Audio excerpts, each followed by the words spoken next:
How about now? Bam, we're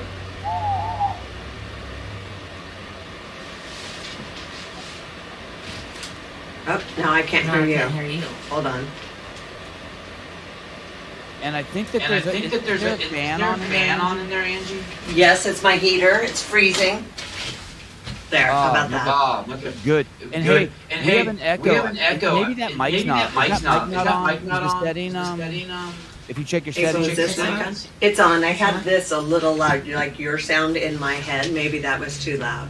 How about Okay. now? Okay. No, I have an No, I echo. have an echo. Okay, hold on. Hold on. All She's right. checking. No rush. Hello, No hello. rush. Yeah, I don't know that this is on, April, the SMG. Yeah, maybe can tap hear you. on it or go to the settings. Settings. Sometimes I switch back and forth. Okay. It says. Oh, much better. Oh, okay, good. Yeah. Whew. How are you? I'm good. How about you? And you're in your studio. I am. We met. Was it 3 years ago? Yeah, I would say it was near the beginning of the pandemic. You're maybe about a year into it is when we met. Yep. And you were my last. I had already been fired, and I had 2 weeks remaining on the job, and I came down and I hung out for at least a day, the whole day, right? Yep. Yeah, Did you a came ton, up to the facility and did all that. and did a ton of interviews. Filmed at the CrossFit gym. Interviewed the people who've gone through your program, people who are in your program, the employees there. And never the footage never saw the light of day. Nope. I apologize. Well, I mean, as soon as you and I met at the facility and we talked about what was going on, I totally understood. We kind of both knew it was like, it was good stuff, but we would see what happened. Yeah, it was amazing stuff. I think it was the most thorough shooting I've ever done at an affiliate, and rightfully so. What you're doing there is pretty amazing and robust, right? I mean, there's Yeah. so much going on there. Can you So, and you're in your own podcast studio right now?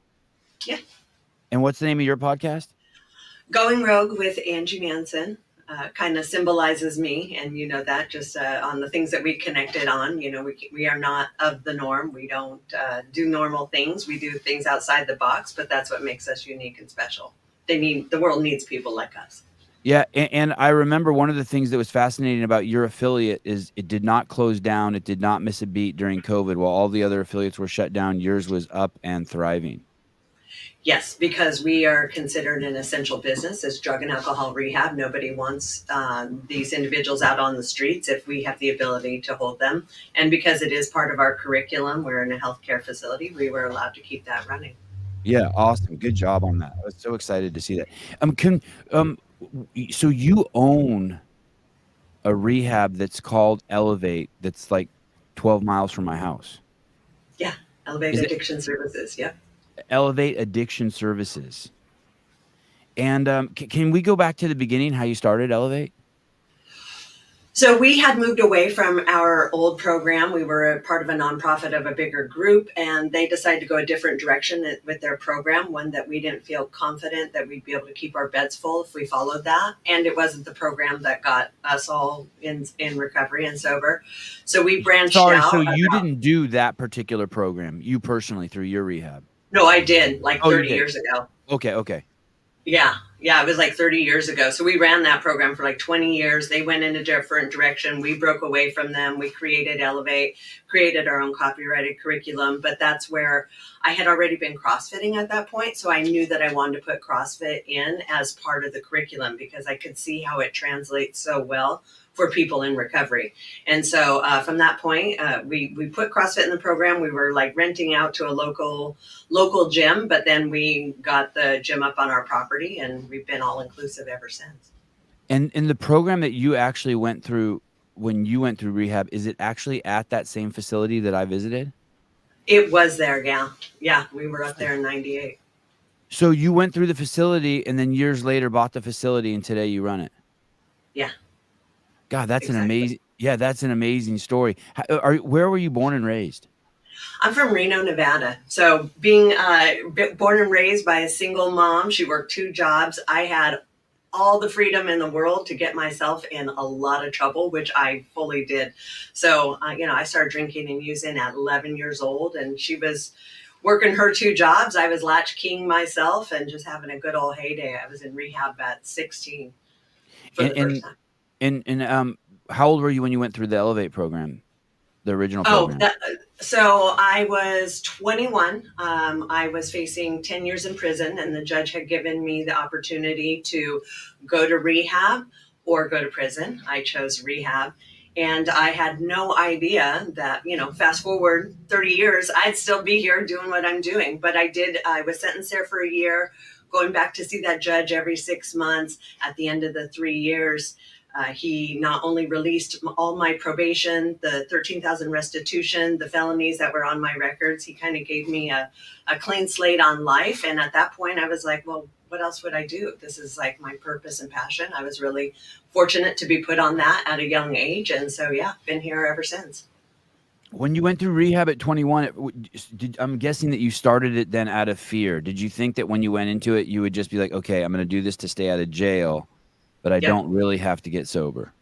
Absolutely. That was for sure my mentality because I was so young. And even though I'd been using for 10 years, the people I knew at my age were, just starting or drinking and partying.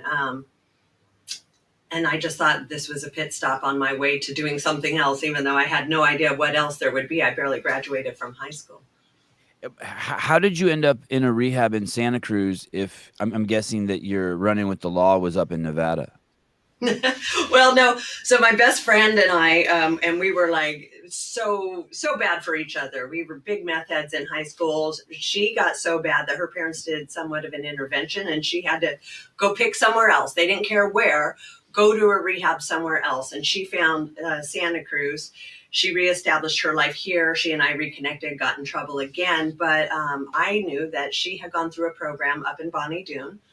You're familiar with that area. And somehow she was able to stay sober. She got pregnant and she was having a baby. And I thought, well, if she could do it at this place, then it's probably a place for me. And due to being a year-long sentencing, I had to get in pretty good with the executive director to let me hang around for a while. And it was in his house. So I lived there. I became like his daughter. Became his second in command. But it was really fortunate for me that I did get that year-long sentence because that gave me enough of a foundation for me to go, okay, I can do this and this is where I want to stay. You're 21 years old and you go into the rehab and you go in there to obviously to avoid jail. And can you tell me, and I'm sorry to rush you through this, because I know we have a ton of shit to talk about and exciting Sure. stuff to talk about, but can you tell me the point in rehab that you were like, okay, this isn't a way to get out. This is actually a way to get sober. Like, was there a moment in there, and how Yeah. long did it take before you were like, oh wow, I better not screw this opportunity up. This is the one. So this was an integral part, and I'm glad you brought this up. So I was about midway through the program, and the executive, and there was very few clients at that time, very few staff. It was more like a family. And the executive director said, okay, cool, we got someone new in the program. You're going to back up your program because you two are going to go through this next part together. And I was pissed. I was like, wait, what? I got to back up. This is about me. This is my program. And I was being a selfish little, what.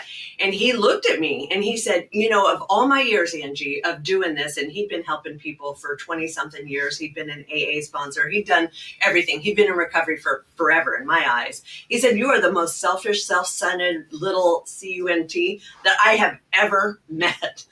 And for me, that was kind of like the moment where I was like, wait, what? Out of all the people you've helped, I'm the most selfish? Come on.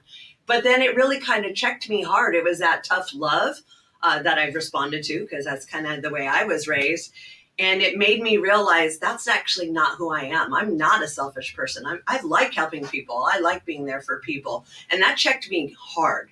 And so I put my ego aside, backed up, helped him come forward. And that's where I realized that is sort of my passion, what I love doing, which is helping other people. That was integral. And so that from that point forward, I was kind of not there just for myself. I was there for what can I do for other people as well. Um, uh, when you say you had to back up, meaning there's like steps you take to Yeah. sobriety. and Yeah, he wanted you to take a couple steps back so that you could work with this other person, get on the same page, and be partners with this person. you got it exactly right. Which, And addicts are pretty self-centered and selfish, so that's the last thing they want to do is look out for someone else. They're very much into just being there for themselves. At least a lot of addicts that I know. Yeah. C. McCannons, I bet Sevon thinks she's mentally ill because she has purple hair. Not yet. We'll see. I'll judge. I'll fully judge her by the end. Well, that's why I'm here, is to break that status quo. Listen, I have purple hair from Santa Cruz, but I'm not what you would think. Yeah. Do you have a septum ring, Angie? I do not. Okay. I do have one in my belly, though. Do you have stuffed animals on your keychain? I do not, but I do have some in my bedroom. Okay, that's fine. Okay, all right, fine. My kids gave them to me. Come on. Great. All right, fine. All right. So I'm going to take a couple steps back in my judgment, Seema. I'm going to learn something here, or maybe not. Maybe I'll be like, "Fuck, this chick's batshit crazy." By the end, we'll see. And describe the facility to me, because I was kind of blown away the geography and where you guys are on planet Earth.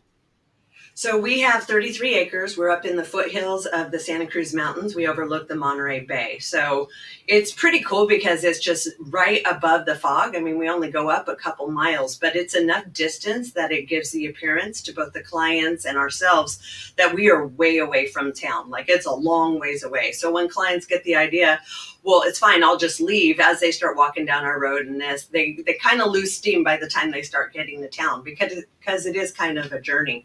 But it's, the best of what Santa Cruz has to offer. We have our redwood trees, eucalyptus trees, lots of vast space. At one point, this was like a retreat for nuns. So there was like a nunnery up there. At another point, it was a retreat for, I think it was like psychologists back in the 50s. In fact, someone came up and said, "Can we put a headstone here? Because one of our doctors, this was his favorite place to be." And I'm like, "Well, okay, go ahead." I'm thinking, oh my God, are the clients going to think someone died here? But obviously the dates on it doesn't match to when we've been there. But it's an amazing piece of property that we are very fortunate to have in Santa Cruz. And we can see the whole bay. You can see the ocean on good days. And it is truly a pristine spot on planet Earth. You have perfect weather. If you wanted to, you could grow anything there. I mean, it's an amazing location. I spent a day out there. My wife goes up there one day a week and teaches there. She loves it. It's an amazing piece of land. And then tell me, so your mentor, when he was running that place, this guy that you were saying was like a father figure to you, did he own the property? Because you own the property now, right? You actually own it's. Angie Mason owns Elevate. You own the land, the business, it's yours. Yeah, well, see, so the first one started up in Bonnie Doon. So he started that in his house. And so we lived there in his place up in Bonnie Doon. We got the Watsonville location in 98. So we've had that location since 98. Then we got Placerville, I think, in 2003. And then I got Tahoe in 2007. Well, but yes, I am the owner on all of them. You have 3 locations. Yeah. Now that you mention it, I think I do remember the Tahoe location. Yeah, it's in South Lake Tahoe. Not as much property, but it's right in the middle of the forest. It backs up to the national forest. It's only like we'll do like mindfulness hikes with the clients about a mile to the lake. It's pretty awesome. No neighbors on either side. And so in 98 when you entered rehab? No. I entered in 94. We just got the property up in Watsonville in 98. Okay, 94. And then how long and you've been sober ever since? I've been in recovery since, well, I struggled that first year because I wasn't there for the right reasons. And also I had been living in Santa Cruz. So I knew a lot of local people, and it was really difficult for me to make that transition into recovery when, I had all this stuff, all this temptation right in my backyard, as well as all the connections. So that first year was a big struggle for me. And that was another turning point with with my executive director, who basically said, like, "You've got 10 years hanging over your head. What the are you doing?"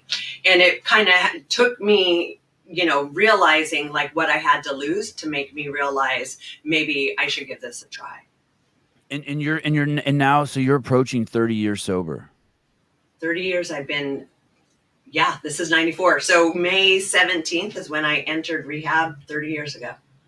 And when you say sober, You mean nothing? Not even alcohol? That's pretty much what recovery means. Yeah. It Yeah. looks Wow. different for everybody because, Right. like, for example, and I didn't even know this was a terminology, but like a lot of people in recovery, especially in California, they call it California sober, which Yeah. means that they still smoke weed, but they're sober. Other people occasionally drink. Other people, unfortunately, with different modalities, are on handfuls of medications, but they're legal. So they consider they're sober, even though the medications are not getting them more high than they were when they were out using street drugs. Right. When you say stuff like that, you mean like stuff like methadone? There's methadone, but here's typical treatment. You go in for, let's say, alcohol, which Hmm. is like the number one out there right now, and you're going to leave on like 5 different medications. One to stabilize your mood, one to help you sleep, one to make sure you don't have seizures, one to help you get up in the morning. So a lot of people in recovery are on copious amounts of medications, but consider because they're prescribed by their doctors or their rehabs that it's okay, even though a lot of them are very much mind altering and otherwise. Right. But they've been approved by the government drug dealers. Right. And I don't mean that in a derogatory way, but it's just what it is. Um, I went to the doctor last year, and he tried to give me some shots. He said, "Hey, you're behind on your shots." I said, "No, thank you." And his justification was, "But they're free." Not like, "But you need them or they'll help you," but just they're free. And then at that point, I'm like, "Oh yeah, you are a drug dealer." Yeah. 100%. And that's what rehab is nowadays. You go in for one thing, you leave on 5 prescribed medications, and you're considered sober, even though you're very far from. I mean, I hear horror stories from clients coming into my program all the time that it was almost impossible for them to get sober because they would be sitting around in meetings and people would be nodding out because they're so medicated on legal prescription drugs that it made them want to go use. They're like, why am I even in rehab? So that's become the new norm. Obviously, it's the cheapest, easiest way for our government to pay for rehab is say, okay, here you go. Here's your medication, outpatient, your prescriptions over there. They don't really want to pay for quality treatment. They want to pay for quick and easy, least liability for them. And so you went through this program that was already established there, and you got there in '94, and then in '98 when this location opened, by then you were working at this location that you're sitting at today. Yep, I was working there. I got pregnant, and so I started working from home, doing the finances for a couple of years, so that I could be with my baby and sort of continue working, which I did. I took no maternity leave with either child. I was actually doing payroll in the hospital. It's just how we rolled back then, man. I had to make sure Yeah. everybody got paid. So, yeah, it was. I worked through all of it. And then when did you have aspirations to be like, okay, I want to do more than be a patient here. I want to do more than be an employee here. I want to be an owner here. So it was interesting. On one of when I was in the program initially, back then things were a lot looser than they are now. I went for this big hike down Fall Creek Road. The executive director let me go off by myself. I started at the top of Fall Creek, went all the way down Empire Grade. And I had this realization in the woods, like, oh, this is actually pretty cool. And what if I introduce like equine therapy, which I didn't even know what that was back then, and horses and all these things. Like I had this epiphany, and I came back and told the executive director, and he's like, you're shooting way too low. Why don't you think about running this place someday? And being, I was raised low income, poverty level. Like I barely even graduated high school. I said, what? I'm going to run this place? I couldn't even see it at the time, but I just stayed in place and started learning every position next to him. I was like his right hand man. In fact, in a lot of ways, I was the person where I could see something coming and I knew how he'd react, but I know how to get him to think the right way. So I felt very confident and proud in being the second in command because I really kind of knew I was in control, but I was letting him have the glory, which a lot of people need that sort of ego. But I just observed. And because I had no ego about it, I had nothing to compare to. I had no MBA. I just observed everything that I saw that was working and not working for years and years and years. And so certainly when he was getting ready to retire, unfortunately, I had 2 babies at home. And I was like, there's just no way I can take this over right now. I don't want to give up this little moment in time with my kids. So I actually passed on it in the beginning. And then at that point in time, my husband sort of took it. And then not that long after that, I took it back, or I took it from him. Interesting. So, Yeah. and when your husband took it, you mean he purchased it? Oh, no. He just took over as executive director because it was a nonprofit for 20 years. So Right. nobody owned it at that point. It was just sort of passed along. So like Andy, that was my mentor and who started it. He ran it. He unfortunately left, and I wasn't in a position to take it over, nor was Daniel, who was my husband, not yet at the time, or sort of at the time. So we had another person take over, and he was kind of a tyrant and was trying to get rid of me all along. But then he and I made friends, and I became his right in command. And then when he left, I took over the whole thing. Marco Calderon, 10 years alcohol free, cold turkey, no rehab. Hey, congrats, dude. Congrats. You bring up alcohol. I just want to say there's something crazy happening in the world right now. Like our demographic has gone up to, so pre-pandemic, our demographic was 52% all combined drugs and everything else, 48% alcohol. Fast forward this 4 years, now 80% of the people coming into our program are here for alcohol. And it is so bad. We could never even fathom giving somebody an alcohol-free cold turkey like detox. That's why I brought that up. We have the depth of severity that the bodies are experiencing right now is insane. We've had to bring people to the hospital this year for medically induced comas because they were so they would have experienced such bad DTs that they couldn't let them go through that. Like every kid, I mean, I had a 22-year-old this week. Having seizures. Like it is crazy the depth and how bad alcohol has gotten. And I've been trying to, and maybe Savan, you can help me figure this out. Like, did it just get really bad because people are drinking all the time, or is there something else going on with the virus, with the vaccine that's creating a worse condition? I'm sort of putting that together in my head. But alcohol is a all-time high of severity right now. What did you say the percentage is now? It went from 48 to what? It's like 78% now, at least. I didn't even think about that. Like, that's fascinating. I will tell you this. When the pandemic first started, for the first 3 months, I started day drinking. I had never day drank in my life.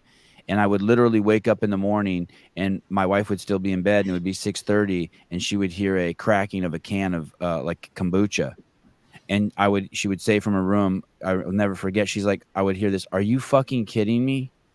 And I would be like, "No, I'm not kidding you." And then I would just mix it with sparkling water and I would just drink all day. Just all from the second I woke up. And then after like 3 months, I stopped doing that. But, and thank You're God. lucky. Yeah. A lot of people just couldn't quit. It just became like habit. Totally. You know what happened for me particularly is I thought I was going to lose my job, which I did lose my job. And the thought of that, whenever I start feeling like pressure, I go the opposite way. I start giving things up. So I start feeling like the need for more discipline and more control as shit hits the fan instead of more chaos. So I just start like, you know what I mean? Like I'll purge the house, start throwing shit away, empty my closet, stop eating or drinking certain things. I just start taking control wherever I can. See, but that's a healthy way of handling trauma. Most people, Yeah. well, not most people, a lot of people end up in addiction because that's how they handle trauma. That's something Right. I've really become acutely aware of in the last few years is like everybody has trauma. It's just how do you cope with it? And some people are very productive and they turn it towards like a superpower for them, but not everybody does that. I want to go back a second and fall into a rabbit hole here. You said that when your mentor sold the place, there was a new guy there and you guys butted heads and then eventually you learned to work together. How did you do that? How did you overcome that relationship? How did you work through that relationship? Because my superpower is being a cockroach, man. You can't get rid of me. Like they've tried to nuke me. They've tried everything, but I just don't go away. For me, the legacy of the program was more important than anything. So I endured a lot, but I was also He had replacements for me, and due to our field, those people relapsed pretty quickly. So I was able to stay the course and stay steady, and then learn what motivated him and make him a good leader so that I became invaluable to him. For him, it was, his ego and the ability to, he would do interventions or make money. And so I just really catered to what was uh, big for him. And you couldn't get rid of me. Like, they tried to get rid of me, but because I was holding the finance position, it's pretty integral to the business. So the thought of me just like taking my computer and all the stuff and just dumping it on someone's desk became more than what they thought they could take over. I just became invaluable. And I Did, did, also the keeper of a lot of information. did you guys ever have a talk, like a come to Jesus moment where you sat down and worked it out? Was there a moment? Yeah. So I actually wrote it up in a letter because the replacement that he had for me had left. She relapsed on crack. Oh, I so knew you were that close to getting kicked out, to getting Yeah, fired. I was that close. Okay. And yeah, if they could replace me, they would have. I had the baby at home. So, it was like, oh, get rid of her. She has the baby and, a toddler. And so in his mind, it seemed like the right thing to do. But the girl he wanted to replace me with relapsed on crack. And then he looked at me, he says, give me a proposal. You want to stay? Like, why should I keep you around? And I meticulously wrote like a 4 or 5 page, all the reasons of all the perks, the good things, the shit I know, the shit I know how to do, the shit I know how to navigate, and why we would work good together. My proposal of what I thought I should get paid and the hours I should work because I wanted to keep having my baby. So 2 days I'll come in the office, 2 days I'll work from home. Here's how I'm going to do it. Here's what it's going to work. And I just laid it out in such a masterful way that him saying no would cause a problem. So I solved his problem by laying it all out with here's how I'm going to do it. And he went, okay, let's just go with what you said. And then we became, I wouldn't say best friends, but I understood him and we worked well together because I knew how to get him what he wanted, which in turn got me what I wanted. Did you ever have a fight that ended all fights? Did you guys ever have one of those? You know how sometimes that happens? Like 2 people have to fight, and then after that, they're friends. Did you have one of those, or was that proposal the fight? The proposal was the fight. Okay. I think it's different with women. I mean, I've seen that go that way, but for me, I like to really formulate and think about everything and put in so much evidence that it's really difficult to fight against me. So I like to be more methodical as opposed to heated. Okay. And what year was that? Do you Oh, remember so the that had proposal to year? be, yeah, that had to be like 2000. I would say that was around, maybe I just had my baby, 2002. Yeah, it was a while ago. Does your husband still work at Elevate? Yeah, he does everything remote. We're separated now. He lives in Tennessee. So what he does is all remote. I'm still here and I go up to the center 3 days a week. I have my podcast studio here. I do everything here. And so in 2000, you get you kind of get like settled, really settled in. Like you've done several different jobs there. You have perspective of the whole facility. You could do all the jobs from the janitor to the counseling to the finance. And when do you decide that you're going to purchase it? That you're going to actually own it? So we ran that program because it was a nonprofit. You can't own a nonprofit. We ran that for 20 years. Mm-hmm. And when we separated out from the old company, that's when we decided to become Elevate. And so part of what we had realized is, it can be difficult to grow and expand as a nonprofit. So after we separated out from the old program, created our own, it was still a nonprofit. And at that point, we decided, hey, we would love to expand Elevate. And that's when we turned it to for profit. So that was probably like 7 years ago. Unbeknownst to me, you can't start a new company with 100 employees. You're now looked at, even though you've been doing this for 20 years, you're now looked at as a brand new company. So for me to make that transition, and again, I barely graduated high school, so I've learned everything the hard way. So to be a new company with 80 employees and, $150,000, $200,000 a week nut, as it was called, has been a struggle, has been a challenge to sort of get this off the ground with like no capital, no seed money, no any of that. And once you go over, I don't know what the number is, but like 10 employees in California, the government works very hard to put you out of business. Yeah, Just all the that's been a regular. challenge.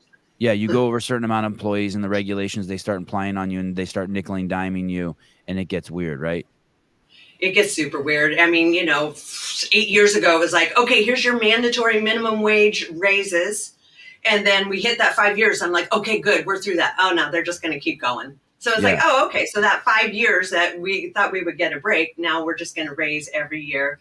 Yeah. I mean, between that, the insurance, how much you have to provide, the benefits, how much they take for taxes. I have people tell me all the time, like, I can't make it here. And I'm like, dude, I get it. Yeah.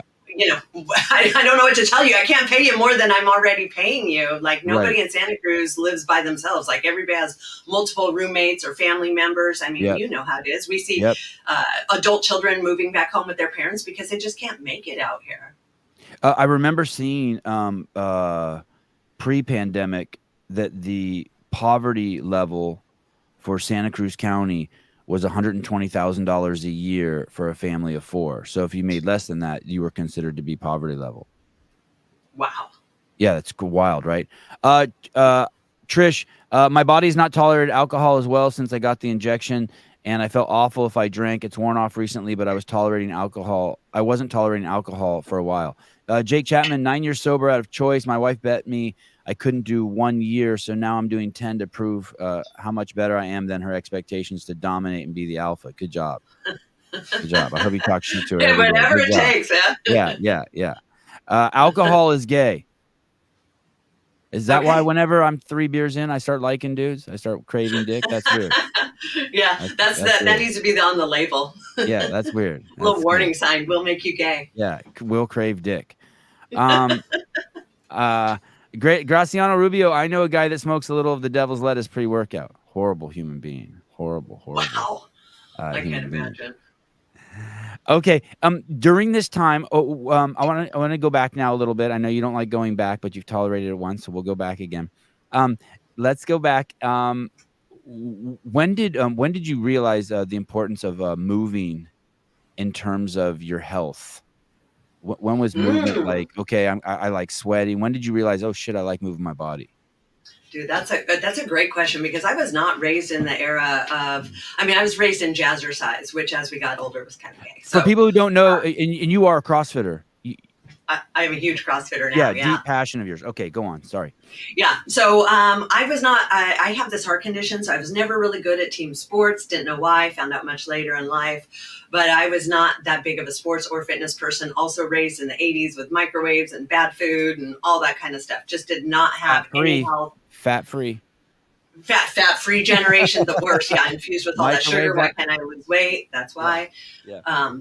So bad fads and all that. My solution when I was a kid was meth. That's how I kept my weight off. So as an adult, I didn't have those same skills, and I didn't feel good when I exercised. So it actually, again, I was back to jazzercise, Taibo. I would try things, but I just did it because I felt like I had to because my group was kind of healthy, but I wasn't. And so there was one moment in time when I went away to England to try to help a rehab over there for a month. And I came back and all my people who worked for me, my friends, had gotten a group on and they were all trying this CrossFit thing. And I'm like, what? And what year, Angie? Angie, what year is that? So that had to be that's right when Watsonville opened up. So 11 years ago, 12 years ago. Okay. So 2000. And Watsonville was put there. 11 or 12. Yeah, I think 11 or 12. And so Watsonville was put there for the trainers, whoever originated that. It was pretty cool. And they were all in it, and it was a Groupon, and I'm a huge group person, team person, although I didn't want people to see me without my makeup. And then I was told there's no mirrors and whatever, all the considerations. But I started going in there. It was 5 a.m. It was cold. It was dark. Didn't know what I was doing. Didn't like it so much. But I did find that the weightlifting part of it, I could kind of do. I was a little beefier back then. And so the weight came easy-ish to me. Started doing that. And it was years before I was like, oh, I actually love this and miss this. In fact, it took my son going, God, Mom, you're super grumpy. When was the last time you worked out? And I went, oh my God, I finally became that person where I need that. But it took me having him recognize it in me for me to recognize it in myself. And now I just, I mean, I can't imagine my life without it. The longevity, how I feel, the way I push the envelopes. I'm really big into intermittent fasting now. I've found a lot of joy and control in that and the discipline. I'm big on keto. I CrossFit. I have an infrared sauna, so I'll hot yoga inside there. I ruck with my dogs on the beach in the forest. I just like to mix it up. As long as it doesn't become boring, I'm all about it. If it becomes routine, I can't stand it. Who was the owner or the instructor at Watsonville CrossFit? You remember? Oh my gosh. I want to say Jason. Jason Heibarger. Yeah, yeah. And he's one of Greg's Britt original Burchill was clients. like one of my first coaches. Who? Britt Burchill. Yeah. Brittany? I think Jason Heibarger was one of Greg's like original clients at the Santa Cruz gym. I think like he's like crazy OG. Yeah. Yeah. Is that gym still there? I think he is. Tots tells me he talks to him a lot. Yeah, I think he has 2 places. I think he's over Almaden now as well. Wow. And I heard he's an amazing coach. Yeah. That was my first introduction, and man, I thank God I've never gone back. I'm the healthiest, fittest I've ever been, and I'm 52 years old. Yeah, you look awesome. You're a beautiful woman. Yeah. Thanks. When you were doing CrossFit, you're doing CrossFit there, and that was with the employees at at the facility. You guys would go there as part of like a team building, like the whole team would go down there. Yeah, they would just show up in the morning, and then I, not wanting to be left out, decided to go do it with them, and then found my strengths in a lot of the lifting, and then my love and passion and purpose. I mean, look, 12 years later, I still can't do a muscle up, but I'm also like, I'm okay with that. I realize that, gymnastics isn't my thing. I wasn't raised that way. It doesn't matter to me. I'm still able to go hard and everything else. In fact, once a month up at Elevate, we'll do Fitness Friday. We call it Fitness Comp Friday. So we did this last Friday where staff and clients will team up and we'll do like mini CrossFit comps once a month. So this month, and I usually run it because I like to, be in control of everything. But Friday, I decided, you know what, I'm just going to compete. And I paired up with a guy. He's not even been with us a month. And, we got to work out together, do a partner workout together. And it was so cool for me to and that's one thing you notice, just for me to be in on the ground floor. I'm not like running it from up here. I'm like in here with everybody. And I've got so much joy out of doing that. Angie, do you know how much you back squat? Oh man. Back squat? My PR back in the day was like 205, but Yeah. I would probably say I'm probably more like, I've lost a lot of weight. I've lost like 20 pounds. I'd probably say more like 185 now. Okay, maybe we're tied. Someone was asking who back squats more, me or you. Probably we're close. Well, maybe we'll do it. I'll go out there and visit and we'll have a competition. 185 sounds like it would snap me in half. Ooh, I know. I'm going to have to work up to that. It's been a while. Yeah. So, and when you first started the facility, did it have a go back to like 2000? Did it have a fitness program? Was there any fitness program, or is it just walks in the woods? It was Not basically that's walks bad. in the wood. We had a sauna at the time, so you could go in and sweat. We had some exercise bikes, but that was pretty much it. Health and fitness wasn't part of the old program, so it's really something that I put into the new program as what I believe vital for people in recovery, because it helps get those hormones. Like if you're not putting people on a bunch of medication when they come in, let me get that. Let me change that. We put people on a medical detox, pretty much every single person that comes in, regardless of what they are on, because you just don't know what their histories are. A lot of times they don't either. But we take everybody off all medication before they even start the program. So you have to sort of replace that. You've got to get those neurotransmitters, those hormones to start firing correctly. So that's why we put exercise in just immediately to try to get the body to start snapping back a lot faster than just smoking a bunch of cigarettes, sitting around in a dark room and, eating crappy food. Yeah, I know this obviously because I went there and filmed your program there, the CrossFit gym there. Awesome place, just your typical CrossFit gym. You got the barn, you got the whole feeling, OG feeling. But I also know because my wife goes up there every single Monday and she teaches the yoga and breathing class there. and there simultaneously, I think that she's teaching yoga. There's a CrossFit class going on, and if I remember correctly, I think that there's 2 hours yoga and 2 hours of CrossFit. So she says she even has some people who do both. So they'll Yeah. either do yoga and then go to CrossFit, or CrossFit and then come and do yoga, Yeah. which is awesome. Um, did so so when you start doing CrossFit, and when do you decide that, okay, I'm going to bring this for the clients? When we started Elevate, as we were writing the So 7 curriculum, years ago. 9 years ago now. Yeah. 9 years, Yeah. okay. I wanted it part of it from the time I started it, because I saw, I think it was with Nate, I was doing a partner WOD, and I realized for myself, like, how much harder I'm going to work because I'm partnered with him than I would for myself. And that's what gave me the realization, because again, tracing back to me being a very selfish addict as I was, forcing someone to have to be there for somebody else or work hard for somebody else is how we reverse that addicted mind, which is very self-serving, and into, let me be there for other people. Oh, wait, I actually feel good when I can be there for somebody else, and I'm actually working harder because they're depending on me. So in my mind, it was like the perfect way to pop people out of that camaraderie, that group, that community, which is totally anti-addiction, which is very, by yourself and self-centered kind of thing. And it's pretty awesome too, because it's also proof that this thing's infinitely scalable. You have people maybe who've never worked out in their life, and yet here they are day one into rehab, and they can, or after their first week, they can get in there and they can get in the CrossFit gym, and you have coaches there who are all certified, and they can be like, hey, so one, you're going to do a partner workout. So, which for some people, at least me, it gives you the illusion that you can hide, but also at the same time making you want to work hard because you have that peer pressure, but that it's infinitely scalable. That those people can work out day one CrossFit, never having done any of it before.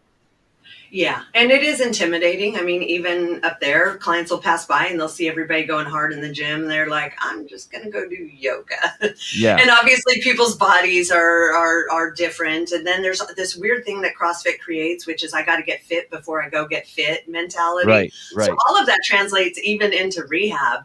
There'll be people that do the breathing yoga, like with Haley, the majority of their program, and then finally get a little CrossFit curious towards the end, and then they're like, "Oh, I don't know why I wasn't doing that all along." So we recognize that not everybody is going to feel comfortable going into the gym. But again, like you said, it's infinitely scalable. Like, I'm not expecting you to front squat, 100 pounds, but can you do a good air squat, like range of motion? That's the most important thing. It's functional fitness. What's going to get you to longevity and life, not just like super buff and strong or marathon runner. Like, what's the overall arching functional fitness where you're going to be a better person in life? And do you think honestly, do you think it's integral? Like, if you had to make cuts, would you start with the gym, or is the gym like a super priority? Like, where does it fall under the tools that you give your clients who are trying to break the habits of drugs? It's 1/4 of the program. So, we have fitness, we have health, we have fitness, we have the group like teams, we have educational where they work on their curriculums, and we have one-on-one. So it is 1/4 of my program. That would not be a cut. You know what's interesting? Also, I just thought of is it probably gives people a lot of confidence. Yeah. Right? Self-confidence. Do you see that? Do you see people go in there and their Oh, yeah. confidence grow? I mean, because I forget now, but I remember just even learning how to deadlift at 35 years old. I remember thinking now that I look back, I didn't know at the time, but my whole perception of myself just elevated. Oh, 100%. Like, for example, the guy that I paired up with this week, just a month ago, and he was only smoking weed, but the potency of marijuana today is like insane. We were like, I don't know if this guy, getting off the drugs is gonna return mentally 100% to who he was. So seeing him from a month ago to yesterday, he's in there doing wall balls with me, running, box jump step overs. He had the biggest smile on his face, which we didn't even know he could smile for the first month. But he was in there just feeling, and it's excitement, and we're all working together and we're pushing together. It's like going to war. You're all like in this together. But to just see that turnaround with just that one guy, that was just Friday, there's nothing like it. Like people leave, they're ready, they go join the CrossFit gym wherever they're from, or they find mindful breathing, which, I was kind of like, it's the backup plan. But like, especially the way that Haley teaches the clients, there's so much to the breath and control of the breath and the stretching of the body that I'm not anti. I think, like you said, it works great when they do both. Like they'll do a CrossFit class and then go do yoga. And I think if they take both those into their regular lives outside of rehab, the possibilities are infinite. Yeah, it's cool. Every night she comes home, she has a story, Uh, and it's really cool of someone who was introduced to mindfulness. She'll be like, yeah, "Oh, this person said this. I think they got the spark. Like they for the first time, someone introduced to them mindfulness." It's interesting because after years of like developing, a little bit of self awareness on my own, it's amazing you forget that a lot of people don't have self awareness. They literally are just like flies buzzing from one pile of shit to the next. And both of those things, obviously, CrossFit does it a different way. It does it through working hard and then all of a sudden realizing you're exhausted and you're kind of like fighting for your life in this safe environment, that you start to develop a little self-awareness and awareness around your breath, right? And then yeah, yoga allows you to cultivate that in a more peaceful setting, so you don't have to like be put in this sort of traumatic state that CrossFit puts you in. Angie, there's a guy, a CrossFit owner, I forget the name of his gym. I actually want the podcast to partner with him. His name is Matt Schindeldecker, and maybe it's CrossFit Crave. It's in Ohio, and he has is a that the program. big small town or the small town? No, that's Portsmouth CrossFit. Those Okay. guys are awesome too. And these two guys are really good friends. But this guy's name is Matt Schindeldecker, and he has a couple gyms in Ohio. But now he's opening up gyms in juvenile hall facilities. Mm, And basically his program's crazy successful, and what happens is traditionally a child would get in trouble, they would go see the judge, and then the judge would assign them to some years or months in juvenile hall. Well, they have an alternate program where they can join a CrossFit gym and they can start doing CrossFit, and if they stay with that program for 13 weeks or however many weeks, then they get a pass on going to juvenile hall. Well, the recidivism rate of this is much lower than all of the other fitness programs. And if I recall correctly, I asked Matt Schindeldecker, is it something special about CrossFit? And he put it towards this. He said that part of the requirements for the program is that the probation officer has to work out with the clients. And wow. I was like, "Oh shit, that's some potent shit." And he says right away, Yeah. it's like their relationship. They'll get like 2 years of therapy with each other in just a couple workouts because of that intimacy and that breaking down and that respect that you might never get with your probation officer. Is that happening at Elevate too? Do the staff and the clients work out together? Yeah. So So, there's trust. There's this kind of this hyper trust. The trust is just expedited at a hyper rate. yeah. So they'll have their counselors that are with them all day, and then at 5 o'clock we have our staff class, and the clients will like peek in and look at, oh, there's my people leading from the front, and then there's the client classes after that, and then the Fridays. And then the once a month is where we pair up with the clients and we work together. So they see it the whole way through, as a client, as a staff, and then all working together. It's this amazing, like, community and group camaraderie that you can't get otherwise. Like, it's interesting. So I've decided I started coaching one night a week, just to be in the mix. Why not? And like what I try to tell everybody is, we start together, we end together. This is what's different than you just putting in your headphones and going to Gold's Gym. Like, we all work out together, we do the workout together. If you finish early, you wait to clean up your equipment, you go cheer somebody on. And you know this, very often the person that's last gets the biggest cheers because everybody's pushing them to come across the finish line.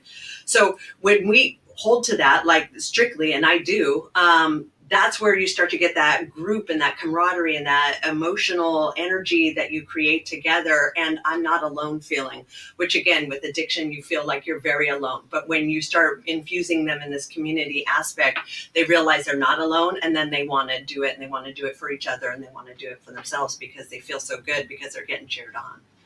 Do the clients have to choose one or the other, yoga or CrossFit or both? You can't Yep. just do nothing.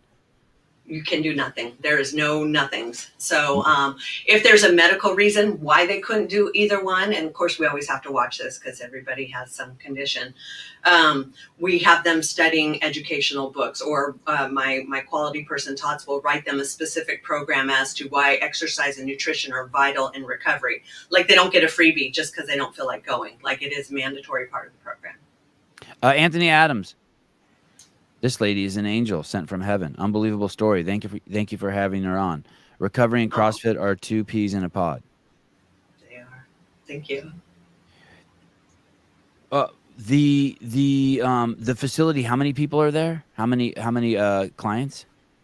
Right now we have about 40 or 50. We're licensed between both centers to have up to 100. 150 between all three centers. We are not at full capacity, as you can imagine. You know, it's a constant turnover. Like we don't get lifetime memberships. We try not to get repeat customers, although if they have to come back, I'd prefer them come to us. But so it's a constant regeneration of getting new people in to fill all the beds. Is Elevate different than other rehab centers? I get this impression that you have a different philosophy than what's the status quo, like basically what the textbook. And what is the difference if there is one? So pretty much what people know is AA and NA, which was generated in the 50s.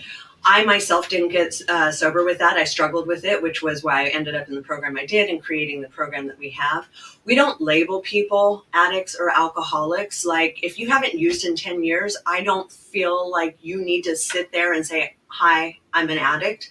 You haven't used in 10 years. Like in my mind, and for a lot of people, it's like very self-defeating. Like what's the point? If I have all this tenure and I do all these good things, but I'm still this, let's equate it to someone who's fat.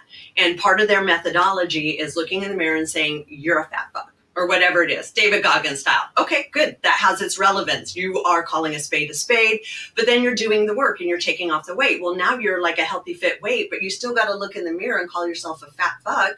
Like how good are you going to feel about yourself? You'll maybe not put on the weight, but you're also not going to excel. So we take away the labels. You overcome addiction. You're not an addict your whole life.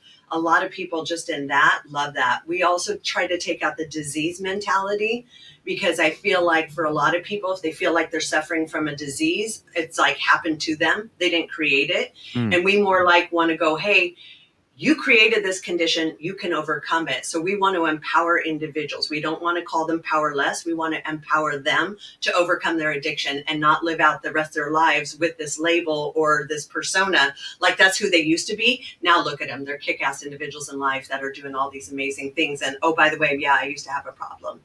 Do they get a graduation day where they're like, hey, you're no longer an addict? Well, we don't deem that to them, but they do get a graduation because we have a full curriculum. So we have a 30-day program we call the core program, and then we have the full program, which is what I would prefer everybody to do, but not everybody has that kind of time or money. So that's about 67 days, but they do the 4 phases of the program. They write up all their transgressions, they make their amends, and there's a lot of, trauma handling. We do mindfulness from the day they walk in the door. Like they can't even sit, like they're like, messed up. We start there, that and mindfulness every single day that they're there, teaching them that. So that becomes their new coping mechanism for triggers, for life events, for anything that happens. They learn how to find their breath and get through whatever situation they need to get through. I don't know what this is, but Sarah Cox says, do they do any NAD IV therapy? What is that? So we do not, but I did NAD to cure COVID. That it is like primo for handling COVID, but it also has been used for addiction therapy. Oh, I think my wife did that. Is that where they shoot? I think my wife did that. They give you vitamins through an IV. Is that what that is? Yeah. It's like a miracle drug. It's not even a drug, but it's a supplement kind of thing. But yeah, we don't utilize that, but it is extremely valuable. I take NAD on my own just as a feel good kind of thing. Why would addicts do it? It has a quality in it. And of course, for it to work for addiction, I think you have to sit on an IV like 3 hours a day, every day for multiple weeks. But it can help rewire sort of like those cells and remove the toxins from there and sort of recalibrate your body from the inside. Oh, it's a vitamin. Yeah, Cell NAD. regenerator. Oh, maybe my wife didn't do that. My wife basically, when she had COVID, I remember we were in Newport Beach, and she just called some facility, and some lady came to the house and hung an IV bag, and it filled her up with, I don't know what it It filled her probably up with. was NAD. I did Oh, it when I got COVID. I found a guy and did the same thing, and it cured it like that. yeah, And she then I was had that. a little relapse, and he came back a week later, did another dose, and I never experienced anything since. Did you get a headache from it? My wife said she got a headache for a little while. I was wondering if maybe it was the pressure from the added fluids. I didn't get a headache, but it would make me nauseous. It's weird. They can like adjust it. And so if Yeah. I started feeling like a little nauseous, they would back it up. You can definitely feel it coursing through your body. And at first I was like a little out of it because when COVID hit me, it attacked my brain. Like I had the brain fog. I couldn't remember anything. And so I was a little out of it physically and mentally. But then within like 6 hours, I was like my old self. It was amazing how quickly it worked. Yeah, I think that was like that for her too. Did you lose your taste and smell? No. Nope, none of that. Yeah, she lost her taste and smell. It's funny. That was like 3 years ago, and I asked her yesterday if she got it, if she ever fully recovered, and she says, "I'm not even sure. I'm not even sure if I fully Oh, recovered my." You know what I mean? Because you start to set a new yeah. a new baseline. Yeah. No, I was fortunate. It just attacked my memory. Like I went to a 49er game with my son and I got back to the hotel room and I'm like, I don't remember that game. Like I know we won, but I do not remember it. It was the weirdest thing for me. That's like my whole life. Now you have a good excuse. You just can blame it COVID. Hey, what are the people? I know you said there's been an increase in alcoholism. Yeah. What's the breadth of people that use Elevate? Like, what are the breadth Uh, of? Is it all like what about things like I don't know, eating disorders or sex addicts or just stuff like that I hear about, or is it all people who are addicted to some sort of outside, uh, I don't know, yeah. pill? I don't know what you call it. Yeah, it has to for them to come to us. It has to be primary addiction for drugs or alcohol, like as a baseline. Some of the other stuff it can be secondary, like we do see eating disorders, we do see mental health. That's not our specialty, but if your true issue is addiction with substances, that's for us. Um, the rest there's probably specialty centers, like especially with the food addiction, it's very tricky. Like they have to be monitored, and we just don't have the capacity to do that. Now in an ideal world, someday I'm going to have elevates that specialize in all those things, their own centers, one for the vets, one for eating disorders, one for this, utilizing our same methodology but have more specialty for those specific things, because a lot of times they are co-occurring. Hey, this is I don't know if there's an answer for this, but there's people I didn't see them till I was later in life, but you have friends who are just alcoholics, and like you would just sit around and drink with them and get drunk, and they would just act drunk. They would get drunker, right? So some people, for what and you would see a kind of a breakdown in their character. Maybe they would get more sensitive, or they would become funnier, but it was just a kind of I don't know, for lack of a better term, letting loose of who they already are. And then as I got older, I started spotting people where there was a certain amount of alcohol where they actually just changed. Mm, Like they went from Dr. Jekyll to Mr. Hyde. Like they had a complete fucking metamorphosis. And it was never good. Like basically they just go fucking psycho. yeah. Is that what is that? It's almost like their personality got fractured. Like it's literally like they're just a completely different person all of a sudden. What is that? Yeah. When what made me think of asking that question is when you said some of it's trauma based. Is Yeah. that what's happening there? Like, and it was almost like they're living some sort of trauma, Yep. I would reliving say some sort of exactly. crazy trauma. Yeah. I would definitely say that it's unhandled trauma. I mean, the more and more I'm finding out, and every demographic and everywhere I go, if you don't handle that childhood trauma, and I think it goes undiagnosed because some people are thinking trauma, like I was molested, incested, raped. So I saw this traumatic I thing. feel like most of So it's that, by the way. I feel like it's people who were molested or raped. Something sexually happened to them. very common denominator. The majority of addicts, I would say 80%. Like it's very common. But if that goes unhandled, absolutely. You know, it used to be people would drink to get that relief from that. But then if they continue to drink instead of getting them the relief, it dives them deeper into it. I think as your body reaches saturation, or, you know, the stuff on top of the trauma starts becoming too much. But definitely until you handle that underlying trauma, it's only going to get worse. It does not get better. So basically, if let's say the baseline for drugs and alcohol are bad, but if you're using it to bury something, it's really bad. Yeah, that's Because pretty common. then you're not just using it for stimulus, you're basically using it as a therapy medication. Yeah, you're trying to check out, which again, in the beginning, that works fine. But then your body, I don't know if it's your body reaches a physical point of toxicity where that no longer happens, or the neurochemicals shift in your brain where now it just throws you into the trauma instead of Oh yeah, taking you away from it. that's what it seems like. Yeah. Okay. Wow. Yeah. And you, like you said, you'll see that in people where they turn into Dr. Hyde. They're almost dramatizing some previous trauma. They're Um, scary. They turn scary. It's all of a sudden like, you know how like I don't know if you have dogs, but my dog around bedtime, the dog gets a little scary. Like when it's on its bed, like don't fuck with it anymore. It's 9 o'clock. If you pet the dog, she'll growl at you or snap at you. She knows no, but that's almost like how they become. They basically are looking to, I guess, relive that trauma. Almost they reach a point where they're like, okay, I'm ready to relive that trauma. or they just can't avoid it because they've never confronted it. So it comes out when they're out of control.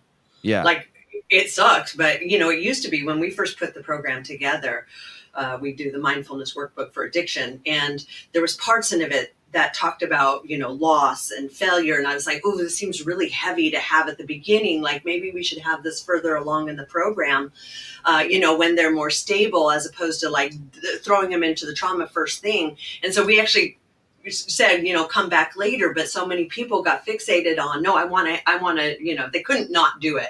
But what we found is like, until we actually handled that trauma, they couldn't go on. They couldn't be in the present. They couldn't fully be here because there's so much of their mind and attention was stuck in this trauma that until we actually confronted it and handled it and dealt with it, they could not move forward. So now that's one of the first things we have them do is handle that trauma.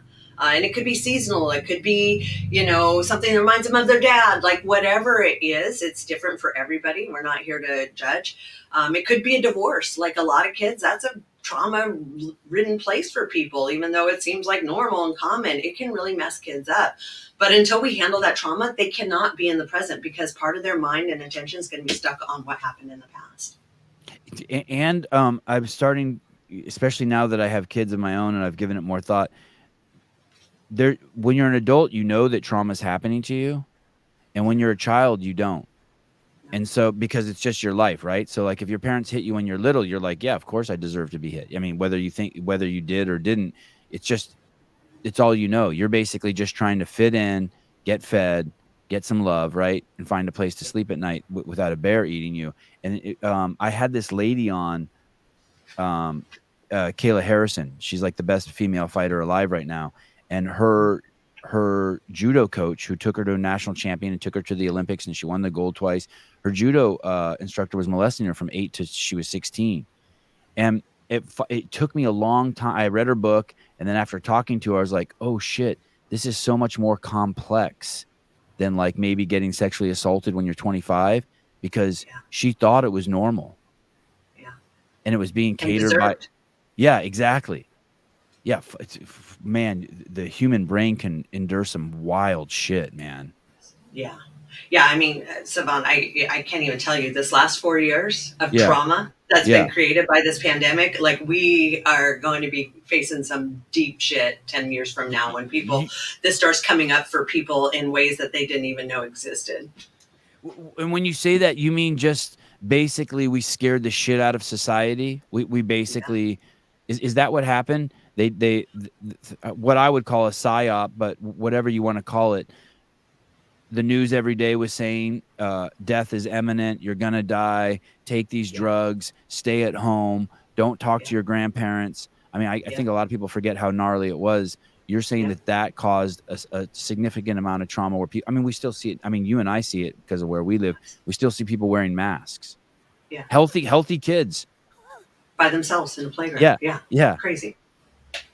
Yeah, I think it is. I mean, we're seeing it on the front lines, just people coming into the program, like I was saying, that one boy, just way more. Am I a guy? Am I a girl? Am I this? Am I that? Like, Oh, they don't know. Their brains weren't at a point for them to be able to digest a lot of what was being put into their brains during that time. You know, what's essential? Oh, liquor's essential. Gym's not essential. Like, there was just so much for you and I. We could like see things clearly, but not everybody had that. And so imagine like the damage that it did, the confusion, you know, just like you said, being inundated with terrible news day after day after day, kids seeing their parents in fear and like, oh my gosh, you know. And so for parents who are like, oh, okay, back to work, normal. But kids are like, wait, what? Now normal? Now mask isn't needed. Now I don't need to do this. Like, kids don't have that same mental capacity to like just bounce back to what is normal, because they didn't have enough normal time to have anything to bounce back to. did you see a spike in? Can you tell me what happened? And so you're cruising along. It's 2019. You're running a rehab, and then when they start locking everything down, can you? What happens at a rehab? Do people start pouring in, or do people start running away? What happens at a rehab? A little of both. It was interesting. The first year, we were getting a lot of older people. So you could tell it was like children, adult children like our You mean age who, 2020 by year one? Okay. yeah, Okay. 2020. So it would be older people, 60s, 70s. And it was because there was people like our age who saw their parents going through it, and they're like, I can't be there for them. I got to watch my own kids and my own thing. So we saw a huge spike like in 2020 of older people who basically adult children wanted to put somewhere safe so they didn't have to worry about them. So that was the big spike in 2020. And then, like I said, we've seen the big, you know, and it's interesting because fentanyl's made such a huge impact in the world, not being talked about. It's just killing people. First try, one pill, like you don't even know what it's in. So fentanyl's made a big thing, but like we talked about, the alcohol has made like the biggest thing. And a lot of times, because, you know, like I told you, we take everybody off all medications, and they've been put on, they've been labeled ADHD. We had a 70-year-old woman, she'd been called bipolar. Like, we take everybody off everything. And then let's evaluate how they are not medicated and see how many of those labels were just labels. But we're realizing like the time of, you know, it's not straight out detox. Now you're normal. Like this boy, you know, it's like a month of like no drugs and routine before we start to see the return of who that person actually is. Like, the runway is much longer. And so, yeah, mental health is an all-time high. It's sad. Was was it did the facility stay busy through 2021, 22? Like, were there a lot of people coming in, or people were scared to be with other people? No, we actually did okay. I think compared to the streets or the alternatives, we pretty much maintained baseline. You know, we had to change operations a bit. A lot of my employees went remote, who's actually essential and needs to be on the property. There was a lot of stuff that we had to go through to stay open, which we happily did. But yeah, no, it stayed very consistent for Because sure. I would think that drug consumption skyrocketed, I'm guessing, during COVID, and I'm Drug guessing, consumption, yes, but alcohol, like we saw the demographic, like that yeah. became and still is the number one killer. You know, only 20%, everything else combined. That's fentanyl, weed, cocaine, crack, meth, everything combined is only 20% compared to the 80% of people that are coming in with alcohol. I wonder how alcohol sales in U.S. Over time. I wonder if alcohol sales are skyrocketing. Oh, Before the yeah. outbreak of the pandemic, alcohol sales in the United States had been rising for years. 2020 was a sharp reversal in this trend. 2022, sale of alcoholic beverages finally reached and surpassed pre-pandemic levels. Oh, okay. So there was a surge from 2020 to 2022. Massive surge, it sounds like. Yeah. Wow, Here, wild. yeah, here's another interesting stat for you. Yeah. Uh, Look and see what's the only thing that hasn't had its taxes raised since like 1994, and that's Wow. alcohol. Yeah. Wow. Uh Yeah. Everything else obviously has been taxed through the roof, like 10x. Not alcohol. Hasn't even had a raise. wow. That's wild. So you think that's not part of the agenda? You know, it's like, if we're not going to kill you with the COVID or the fentanyl, that's fine. Slowly kill yourself with alcohol. I mean, if you see the physical state of people coming in, it's crazy. Oh, and hey, and listen to this. So it's funny. It's so funny. You read one article and it said that the sales were down. You read another article and it says alcohol tax revenues surged during pandemic, meaning that like there were so many sales. Wow. Oh my Yeah. goodness. Yeah. So the high it's we're drinking the highest we're making the most off of taxes from alcohol since 1972. Yeah. It's not because we just raised the tax price. It's because Right. that's how much we're selling. Right. It's not like weed where they have like what 30% tax. It's not like that, and it hasn't been like that. So this is legitimately just sales. Well, look at it. Like you now Oh, you and the don't even only have to, reason why it declined, by the way, Angie, for a second, 2020, is because people were staying home and not going to stores. That's the only reason. right. But now Wild. the It's just a solution small you can blip. Yeah. Yeah. yeah, now the solution is they implemented how can DoorDash deliver? No problem. We'll stop by the liquor store when we're bringing you your food. What do you want? People don't even have to leave their house anymore. Where Right. it used to be, at least you had to go to a bar, you had to go to Safeway in the middle of the night. Now you don't. You can continue to stay at home and just order whatever you need. Now you can have alcohol delivered to your doorstep. Um, uh, going to you mentioned fentanyl. Yep. I was there's some crazy numbers out there and some crazy videos and crazy movies about fentanyl overdoses. And you know as well as I do that the line in 2024, people are saying like, hey, you can't even experiment with drugs anymore because Yeah. you could just experiment with a pill that you think is Xanax and it'll have fentanyl in it and you'll be dead 2 seconds later. And I think the leading cause of death right now for people between the age of 16 and 24 is fentanyl overdose. And the numbers are staggering. Why? You hear like in Gaza, like 30,000 people have been killed. But last year, 100,000. We're having a fucking genocide in this country. 100, and I don't use that term loosely. 100,000 kids between the age of 16 and 24 dying from a fentanyl overdose. The vast majority of them didn't even know they were doing fentanyl. Why isn't the why aren't the college campuses protesting that? It's or like why are they worried about guns or Gaza when like literally their peer group is being waged a war on as the fentanyl Yeah. pours over the open border? Do you have any thoughts on that? Exactly.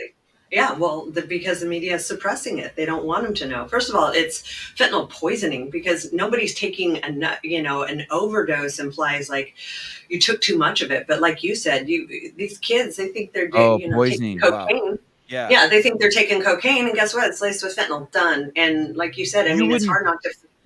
you wouldn't Yeah, if I went to Jack in the Box and got a hamburger and I died of arsenic, I wouldn't say I OD'd on a burger. I would say I died from somehow the rat poison got mixed up with the burger and I died of right. arsenic poisoning. And what Yeah, you're saying overdosing is implies you did a copious amount, but it doesn't mean that. You can have the tip of a pencil and you're done. you're saying I buy Xanax on Snapchat and I die of fentanyl. I didn't OD. I fucking got poisoned. Yeah, absolutely. Absolutely. That's some nefarious shit. Right. Killing our kids. That's why they don't want to, mention it because it does start to feel like it's part of the freaking agenda. Back in our day, if you overdosed, it meant you took copious amounts of heroin through Yeah. IV. So Yeah. obviously you're going to, yeah, not these days. In fact, one of the scariest stories, and again, you have kids, so you should know this. And what I try to tell people, like even a couple of years ago, my son is in college. He's graduating in a month, but they went to spring break in Florida. And, I'm kind of nervous. He's out there, spring break. Who knows what these boys are going to do? And where I'm on a group chat with some of the moms. They're like, oh my God, did you guys see the news this morning? Have you talked to the boys? And we're like, wait, what? No.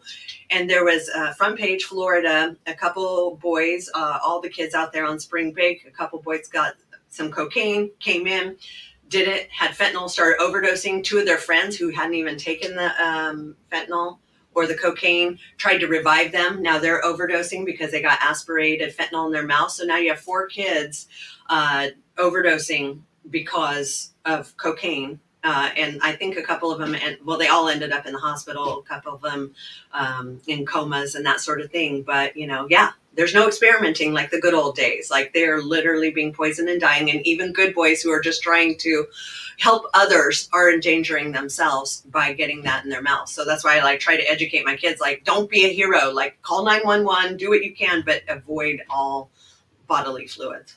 It's So that serious. So poisoning. So deadly. Florida Attorney General warns spring breakers about dangers of fentanyl hidden in common drugs. Deadly amounts of fentanyl are being found in almost every illicit substance. The Drug Enforcement Administration reporting that 7 out of 10 fake pills found with fentanyl now contain a potentially lethal dose. Yeah, Wow. exactly. It's like that. In 2022, 6,200 Floridians were poisoned to death with fentanyl. Just in 2022 in the state of Florida. Yeah, exactly. And let's be honest, they're probably just one of the more open and honest states. I mean, I feel like other Right. states would suppress that. Right. Wow. So, is it a good business to be in? Rehab. It sounds like it's like it sounds like it's by that I mean it sounds like it's fulfilling, but it also sounds like it's a lot of work.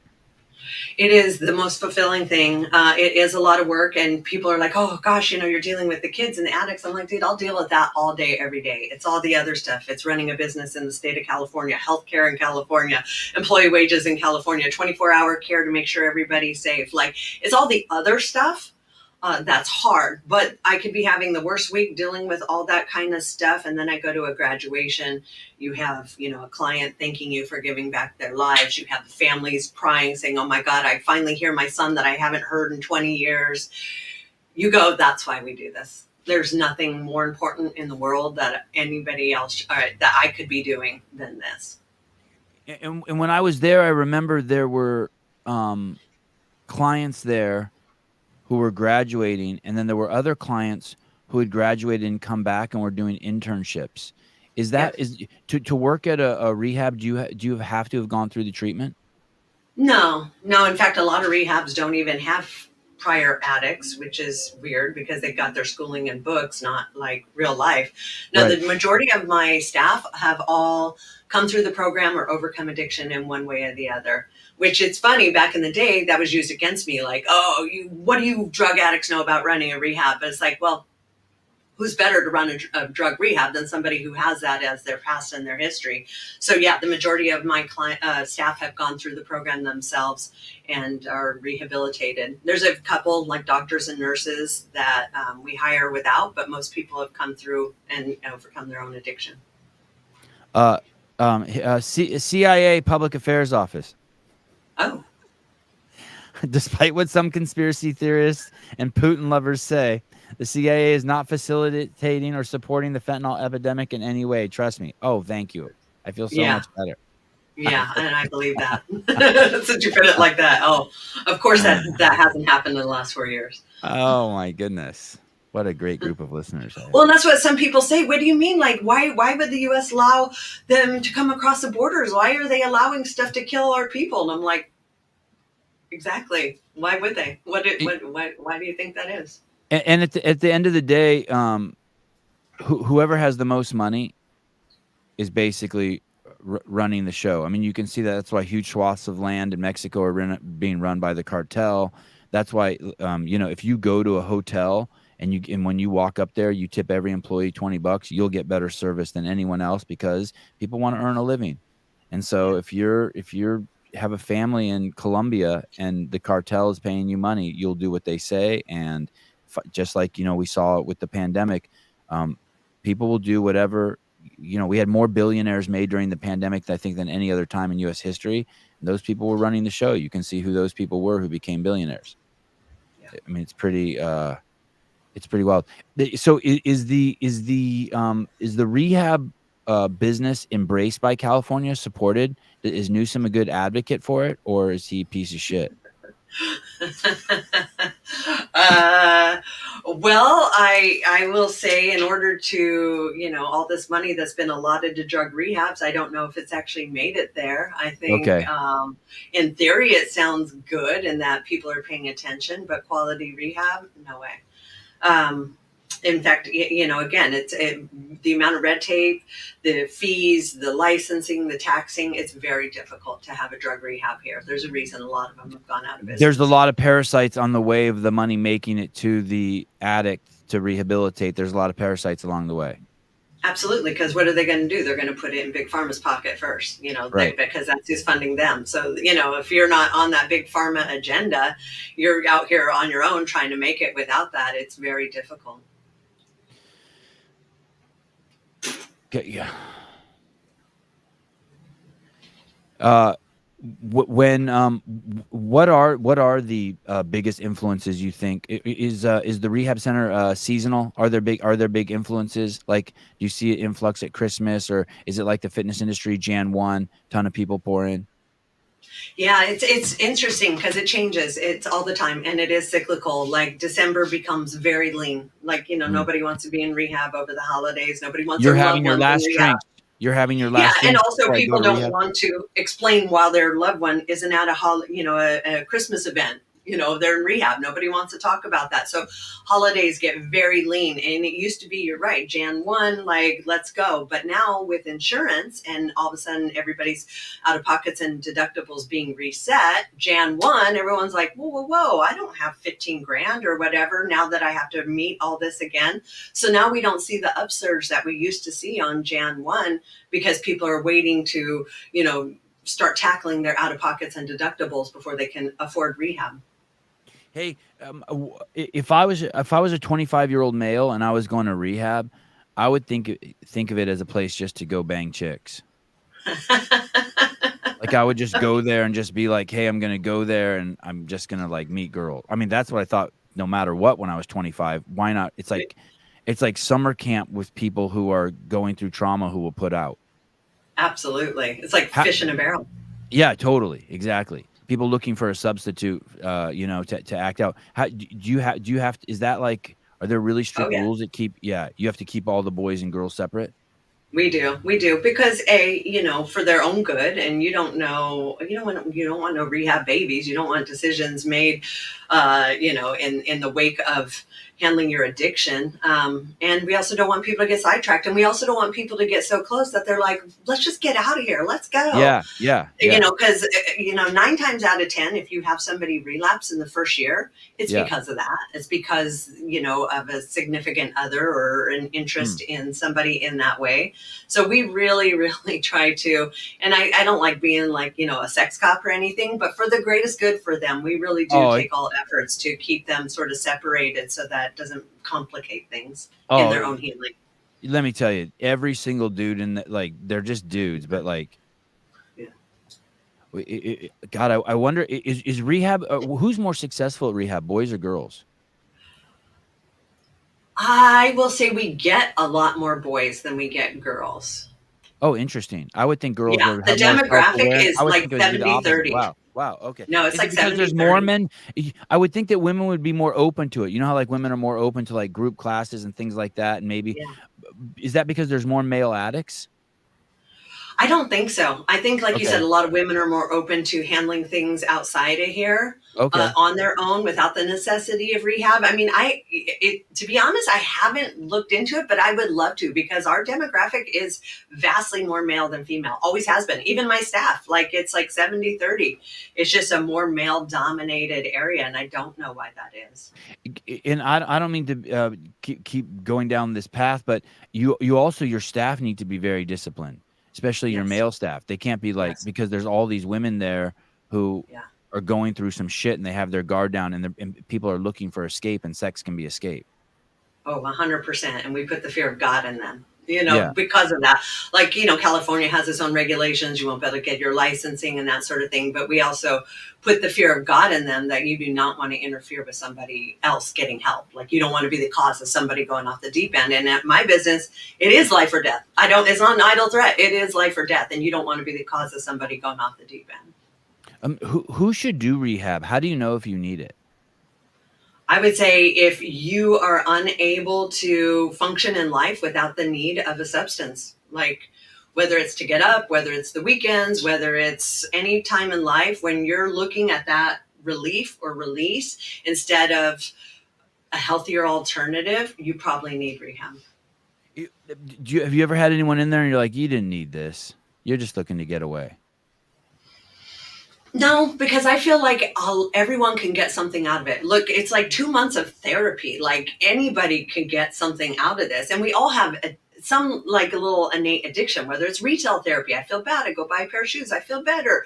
Whatever it is, we all have like that trauma. We all have shit we've done. We all have amends we can make. So I think absolutely anybody can get something out of the program, whether they needed it or not. Yes, we've had some kids in that are just there for weed because their parents didn't want it to progress to bigger things, but you can always get something out of it. And I like to see them younger. It's like, good, get it out of your way. Now you can go have a normal life.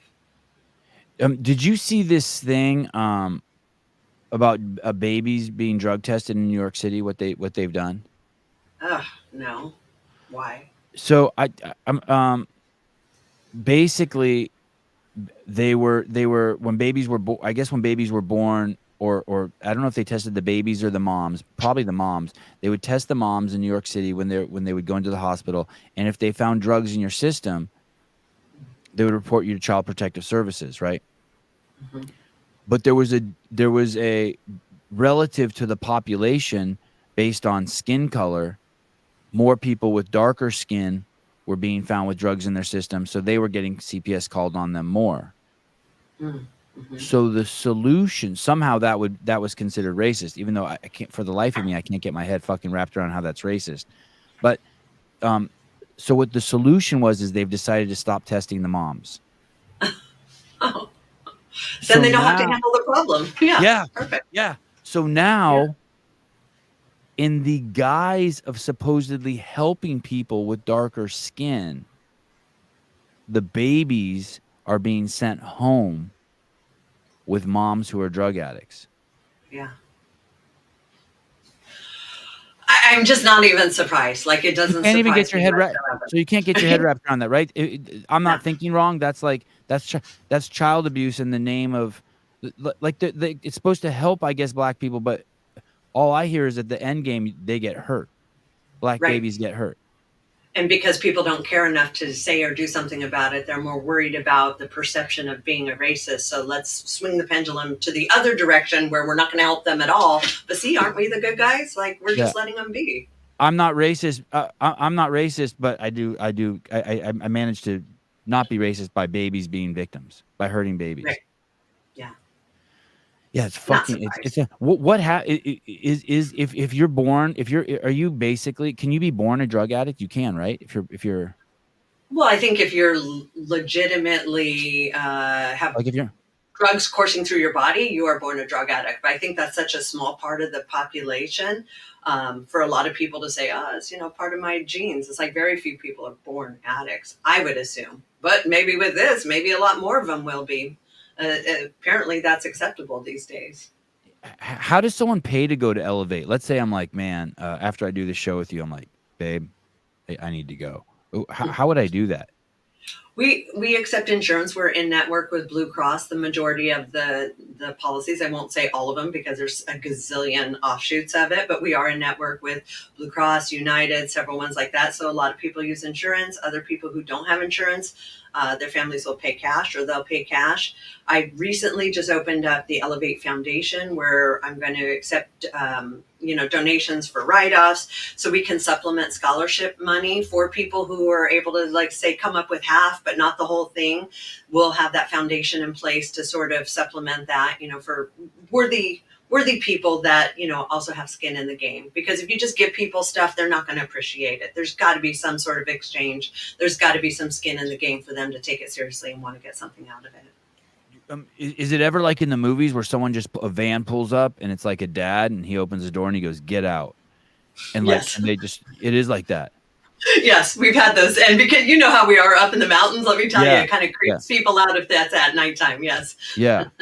But they call first before they come. They say, "Hey, I'm bringing my kid and my Visa, my MasterCard," and they swipe it and their kid's in. Well, there's a process. Like, we got to make sure that they're a good candidate for us because we are different than most rehabs. But yes, there's usually always a phone call. There's preliminary questions. There's an okay by the nurse to come in to start the program. However, we have had people show up in the parking lot, and then we did all that stuff sort of on the fly. But most people are a little more prepared. And what do you mean you're different than most rehabs? We take everybody off all medications. We don't make them live with the label of being an addict for the rest of their lives. We introduce fitness and mindfulness as part of their path going forward. We give them real life tools to navigate life without the necessity to go to a meeting every day for the rest of their lives. We build them up to be normal human beings who used to have a problem, not people who have a problem but haven't used in 20 years. When the affiliate fees raised, did that impact you? Like, they went from 3,000 a year to 4,500? Even though you're not open to the public, right? Yeah, we still pay the same price. No, we're private. It's weird. You would think CrossFit would just. I mean, what's it to you? Why do you even pay your affiliate fees then? Why not? I mean, you can still do CrossFit there. It's a good question. um, you know, it's just the way we set it up, and Yeah. yeah. But you could if you wanted to stop paying, and it's weird to me that CrossFit wouldn't give you. Are there any other CrossFit gyms and rehab centers that you know of?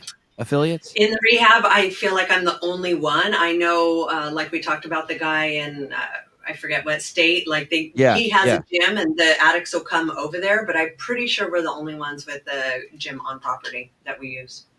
And it's not open to the public. It's not. I mean, you could say, "Hey, can I come work out?" And I'd sign, HIPAA, and I've had guests come up and do that. I'll have them come work out with all of us if they sign the proper release. But it's not typically just open It's for yeah, general public. right. You're not it's not like a business. You're not running it to make money. It's just part of the treatment. And why did you affiliate originally? Why not just like do CrossFit Yeah, out of there? Because you can I if you can. I mean, you could even yeah have the I sign up. They'd never even see it. I don't know, Savon. Like All that's what right. my lawyer set it up that way. She Yeah. was a big CrossFitter, and we just thought, legitimately it was the way to go. This was pre upset with Greg Glassman, and like it was just like the norm. Like, of course, I wanted to be part of this bigger thing and be in on that, and show that we can use CrossFit to get people sober. So for me, it was always just like a very symbiotic relationship that we could help one another. Is how I looked at it. Hey, on May 9th, Greg's giving a talk at his house, a broken science talk, and it's very close to you. And he'll have a big party there, and there'll be a lot of people there. There'll be a lot of booze there. There'll be tacos there, but it's going to be a great talk. Would you like to come to that? Absolutely. I will be here the 9th. The 10th, I fly out super early for my son's graduation, but I will be here the 9th. Congratulations on your son's graduation. All right. Hey, let's for sure stay in touch. And Yep. you and whoever you want to bring from your staff, let me know. It's going to be a Okay. private party. It's going to be really cool. He's been refining this talk. Wants to give for several years now. I've heard it several times. It only gets better every time. And it would be cool. It would be cool to hang out with you. And I'm sure he'd love to meet you. It's going Would to be love really, that. yeah, Absolutely. it's going to be really cool people. Hey, I'm sure this is a, like, hey, you want to fight question. So let's fight a little bit. JK Lance, is she saying addiction is something you can get rid of? I'm saying it's something that you can overcome. It doesn't have to rule your life. It doesn't have to define you. Awesome. Hey, thanks for coming on. Thanks for waking up so early. I know you're on the same time zone I did, and that requires getting up at a crazy early time to do a 7 a.m. show. I really appreciate it. No problem. Any day. Yeah, Thanks, wonderful to Devon. see you again, and I hope to get to hang out with you on May 9th. Awesome. Will do. Yeah, me too. Thank you. All right, thank you so much. Yep. Talk to See you ya. soon. Bye. Bye. Angie Mason from Elevate. My wife works there on Mondays. Damn, that really sucks. I didn't get to that sucks. I never made that piece on her gym. I bet you that footage is somewhere around still. It was awesome. What a great cast of characters she has there. Sevi, where were you last night? We missed you on Glinton. Oh, we were left with Heidi to troll us. Oh, where was I? Oh, I think I was driving at 3. I had all the kids yesterday. I was fucking around all day yesterday. Oh my goodness. That is absolutely savage. Jeez Louise. Look at this car.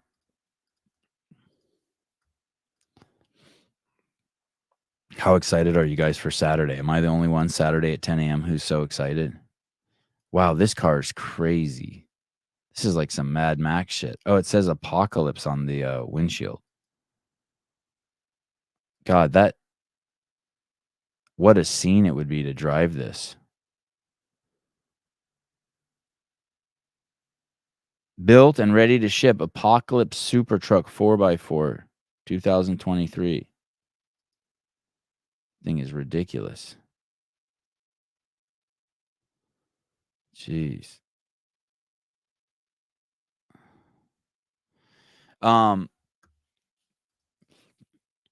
Something funny happened in the last couple days. The mayor of Los Angeles's home was burglarized. Adam Schiff, former head of the House, I don't know if he's still head of the House of Representatives in D.C., his car was robbed in San Francisco. And the mayor, this is all in the last maybe 48 hours, and the mayor of San Jose, his security detail was attacked while he was giving an interview just on a sidewalk in San Jose. Just think about that. And then we all know a couple months ago, Gavin Newsom was in a Target and it was being robbed, and Newsom's such a moron. He asked the checker, "Hey, why isn't anyone stopping him?"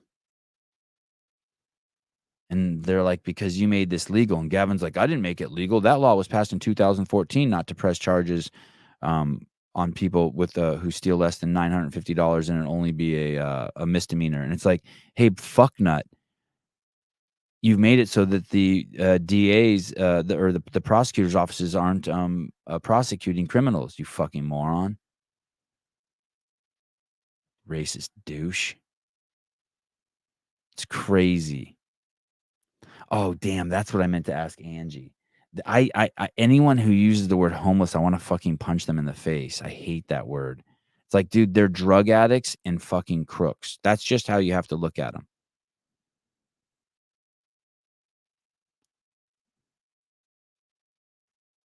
Like tall people. All tall people are better than short people at basketball.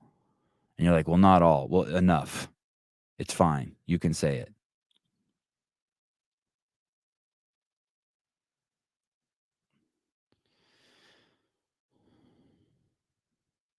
Turntable. Then he said he wanted to talk to her manager about her attitude or something like that. Douche canoes. Where's Caleb? Oh, Caleb's serving in the Army right now, or Air Force, whatever he does. I wanted to show you guys this YouTube comment. Let me see if I can find it. Let me see what show it was on. Okay, here it is. God, this dude's I guess, what do I expect? Not everyone's going to be as smart as me. What do I expect? But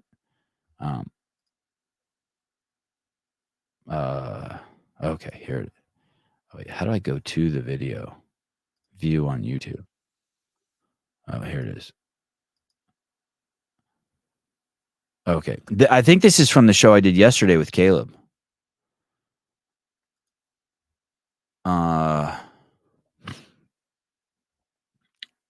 Look at this comment down here. Okay. Listening to you talk about the athletes being upset that didn't make it is absolutely pathetic. Okay. So good opening line, right? Got my attention. So it's pathetic listening to talk about. How do you think they get to the games without first giving everything to the Open, then to quarters, then to semis? I think we acknowledge that pretty well. So you're a moron. You haven't said anything yet on why it's pathetic. It's certainly not by doing 10 cows on the minute on a salt bike and saying you crushed it. Both of you fit the definition of Dunning-Kruger effect to the letter. Ryan Hart, you fucking complete fucking moron. You haven't fucking said anything. The premise of our talk was, hey, it's one thing to be have your fucking feelings hurt. It's another thing to fucking post a picture of yourself waiting till you're fucking crying, your eyes are red on your fucking front page and depicting yourself like a fucking douche canoe. And I was pretty open to trying to understand why, you fucking cunt. You're a fucking whiny bitch, Ryan. Get the fuck out of here. Okay, thank you. Thank you, Ryan, for the 1 minute of content. I appreciate it. I'm lost. Whoa. Wow. Triggered level 7 out of 10. Thank you, David, for the triggered rating. My point is that we weren't questioning whether the distinction there, and I know so many people have problems with fucking distinction and nuance. The distinction there is like, hey, it's one thing to be sad, but it's another thing to just post it on your front end, you and your grandmother crying, a photo of you and your grandmother crying on FaceTime, and that's how you want to. I was trying to understand why you'd want to represent yourself like that. I'm not and this guy Ryan Hart says it's absolutely pathetic. I'm not pathetic. I think what you're saying is their presentation of themselves was pathetic. I think those people would agree. Look at me in my pathetic state. Like, listen, dude, I see pathetic shit I see representation of weird, pathetic shit every single day. Like, I give my kid 2 packs of Hot Wheels and he's crying because I won't let him open them both at the same time. I make him wait 15 minutes when he knows he's got 2 packs of Hot Wheels. Like, I see pathetic, weird shit all the time. I'm open to understanding it. My kids are 7.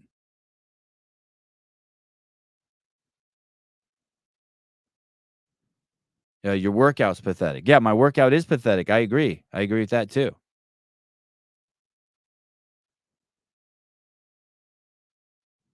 Daniel Garrity. Some people post crying pictures and other people do unhinged rants on YouTube. We all have our way of coping. Shut the fuck up.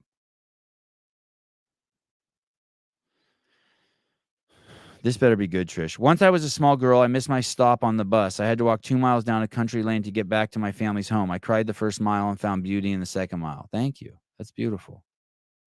One time I was 5 years old. I was walking a mile going to kindergarten. Well, my mom was letting me walk. And it was a busy road, 4-lane road, 2 lanes in each direction. Center Avenue in Pleasant Hill, Pacheco. And I was walking to school and a fucking bee flew down my shirt. A bee flew down my shirt.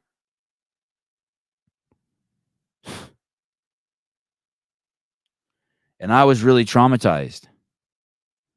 But no one diddled me. So relative to that, it's nothing.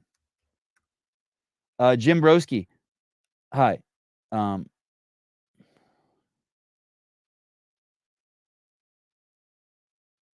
Oh, hi.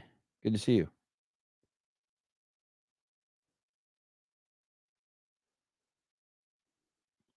Jim Brabowski.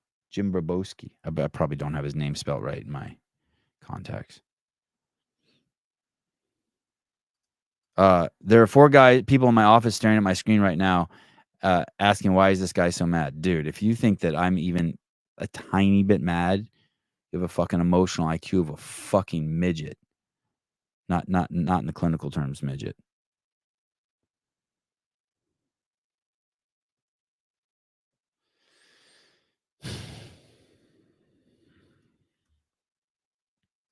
But I have my ways of coping too. I definitely have my ways of coping. This is since yesterday. This has become my favorite way of coping. Anytime I get too wound up, I just hit play on this. Someone said nice pair of global warmings. I got 2 reasons to support her now. 2 reasons. Grown. The globes are in perfect condition. Where's the OF?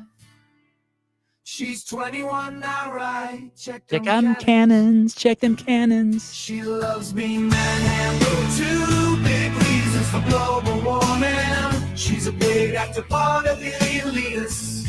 Get her the fuck out of my city. Touch mitts. Great commercial for great t-shirts. Damn, is she 18? Free her and take Nikki instead. Was she throwing vegan grenades at everyone? Great later, you are not a child anymore. We all see it.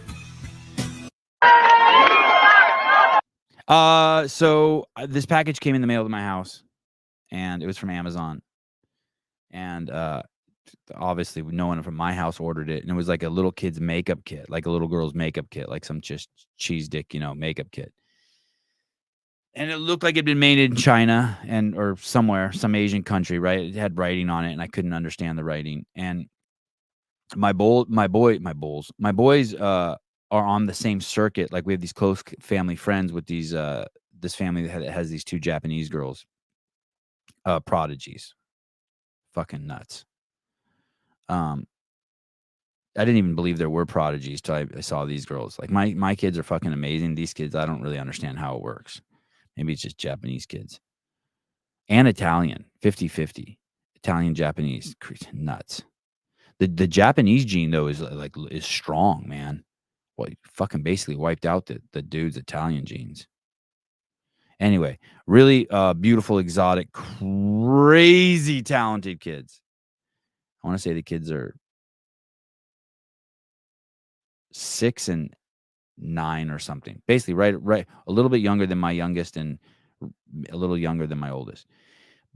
I see them every day, like basically, like 6 days a week. I'm doing something with that family and those kids. They're on the same circuit. They do all the fighting. They do all the tennis. They do the swimming. We're on the same circuit together. Like, we've become pretty close friends with them over the years. I really enjoy them. Good people.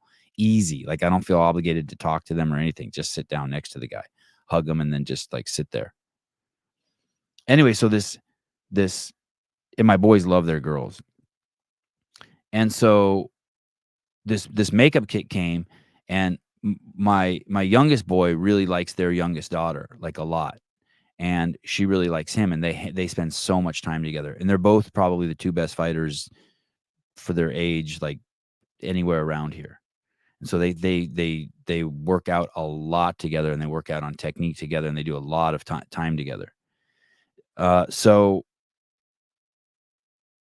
and when I mean that, I mean I'm literally like an hour a day at least of some sort of training every day with these two do together. Some days 2 hours, some days 1 hour, some days no hours, but a lot of training. So my son's like, "Hey, I'm going to give this makeup kit to this girl, this little Japanese girl that I like, as a present." My wife's like, "Okay, go ahead." So he gives it to her. And I haven't looked at the text yet because I got fucking 1,000 fucking unopened text messages. But my wife told me that the mom sent us a text that said, "Hey, do you know what you sent us?"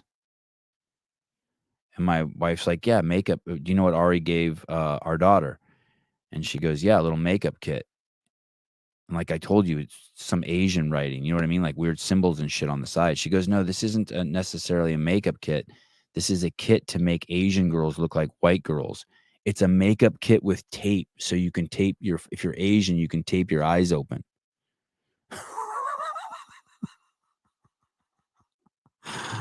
I was like, "Oh," my wife's telling me the story. I'm like, "Oh, fuck. Do they know that was completely on accident?" She goes, "Yeah, of course they do." I should have dropped in some Matuthian. Oh my God. Yeah, oh dear God, exactly. And these girls are crazy attractive kids, physical freaks. The 7-year-old already looks like fucking like a little miniature version of Paige Powers. These kids are such phenoms. Like, when you're around phenoms, like, these two girls walk into the room and everyone knows that they're there. Everyone has to comment, especially on the young one. Someone's got something to say about her at all times. I know it is racist, right? It's something. My fucking Jew son gave his fucking Japanese girlfriend tape to hold her eyes open. I'm like, my fucking Lord. What are the odds of that?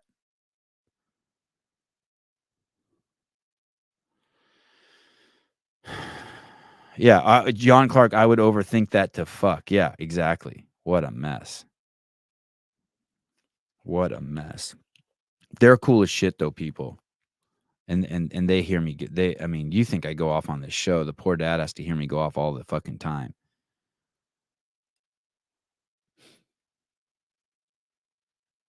Did it have tape to hold the foreskin back? No, that's not a bad idea. Armenian tape. How to make your penis look like a fucking mutilated penis. Why? No, I don't think we're going to talk about Caitlin Clark again. Is there something to say?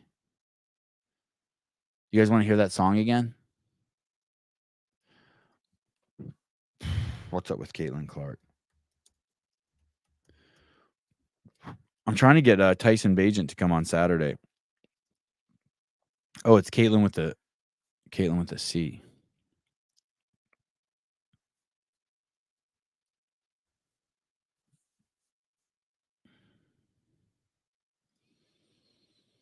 Indiana Fever welcomes Caitlin Clark.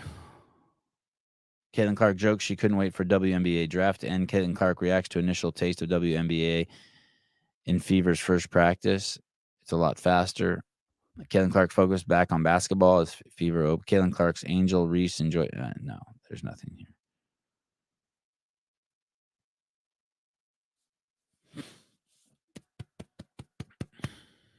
Okay, so today's kind of wild. Oh, Bears fans are fired up. Yeah, they should be. Yeah, I saw like the Caleb Williams dude.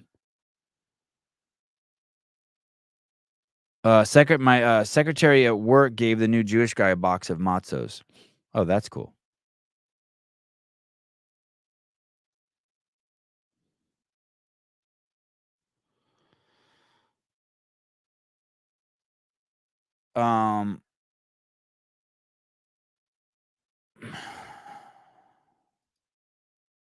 What do I got to do right now? Oh, okay. I'm gonna go over to Dave. So today we have 2 more shows left. Lucky you guys. The Dave Castro. Let's see. 6 days ago. So I'm assuming Dave will do a weekend review. I was talking to Hiller. Hiller thinks Dave's going to be fired up today. Sevy, don't quit alcohol yet. I'll never quit alcohol, but I mean, I really have been drinking. Look at my skin. Look how beautiful I look. I've hardly been drinking. I was just asking my wife. I'm like, I can't remember the last time I had a drink at home.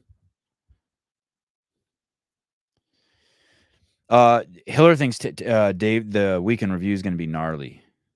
I did have dinner with Greg and Dave yesterday, or lunch, or was that the day before? We didn't talk about CrossFit at all. So I don't know. Drinking at home is dumb. I know. That's what I kind of think too. Asians are beautiful. Why change?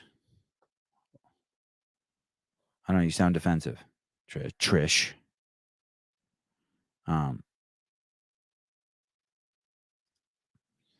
We didn't listen. The tape. We didn't send her the tape on. We didn't know it was tape. We didn't even know. Just makeup showed up to our house. Just like a wrong package delivery, wrong thing in the box, and it looked like little kitty makeup. And these girls do. It wouldn't be fair to say that they wear makeup. They paint their faces. Like sometimes we'll just show up somewhere and they'll have like lines and stuff on their face. And so they like doing that. They're really artsy chicks. You know what I mean? Like they have a pot spinning thing at their house. They dress really uniquely. Whenever they compete in anything, they show up just looking like just perfect in all their fucking gear. They're not like my boys. My boys just show up with the Argyle and girls stretch pants wherever they go. By the way, that shit might have backfired. My wife's like, "Hey man, Avi's done with it. Avi's 9. He can't be wearing girls' pants anymore." And we tried to get him like regular pants. He's like, "Fuck that. You can't move in those." Fuck my kid up. So we have the Dave Castro weekend review. I have that scheduled for noon, and then we're gonna do then I guess the leaderboard will be finalized at 5, and we'll do a CrossFit Games update show. Sevon, thanks to your show with Charlie Lawrence, I was able to get him on as a coach. I never did a show with Charlie Lawrence. Thanks to your show with Charlie Lawrence, I was able to get him as a coach and crush my 100 miler. Pumped you had him on and Caleb helped me reach out. I had Charlie on?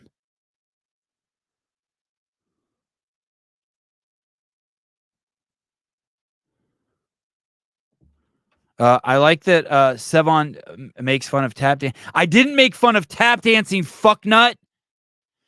Greg was making fun of me for fucking all the activities I had my kid in, and tap was one of them, and my kids don't do tap. But I wasn't making fun of tap dancing. That's what I'm saying. You guys don't fucking listen. When I'm making fun of myself, don't turn it around like I was making fun of someone else.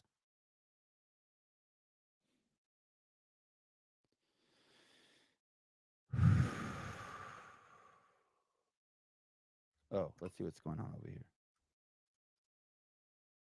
Oh. Oh, I like this. Wow.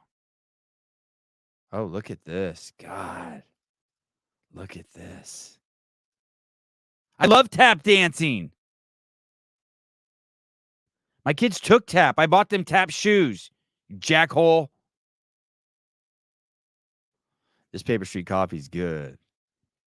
It's really got the power to express myself emotionally, and yet quickly recalibrate and calm down. Why do you hate tap dancers? Because they're gay? You good, Pat? Nice.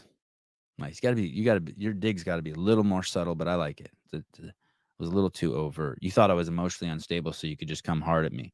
The Real Sevon podcast wanted dead.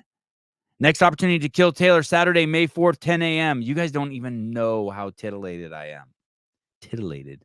3 people took a shot at Taylor and missed. This week, Kill Taylor episode 2 will be Saturday morning, 10 a.m. Pacific Standard Time. It's simple. Beat Taylor in the workout for that week live on your show, and you win the money. It's gonna be $1,000. It rolled over. Oh, I didn't tell. Shit. I forgot to tell. Shit. I need to tell Dale King something. Dale King. I forgot to tell Dale something. Dale King's the owner of Doc Spartan. He runs Portsmouth CrossFit. He's been on the show before, and he's the distributor of Matuthian. And I forgot to tell him something. Because last week we didn't have a sponsor, so I used his money. I just made Matuthian the sponsor, so he doesn't know he put up the first $500. That's really presumptuous of me. Can you imagine how fucking cool I must think I am to do that? Cocky douche. And by the way, I'll show you. We'll go through. Vindicate is the sponsor this week. Dale King at Doc Spartan put up the $500 last week that he doesn't know about. So if you guys don't get paid, it's Dale's fault. Even though I didn't tell him. Okay. So killed by Taylor. Look at this. Poor Francisco Gomez. At least no one will ever forget your name, Francisco. Oh, look at Brandon Smith. Dead. Killed by Taylor. This is amazing.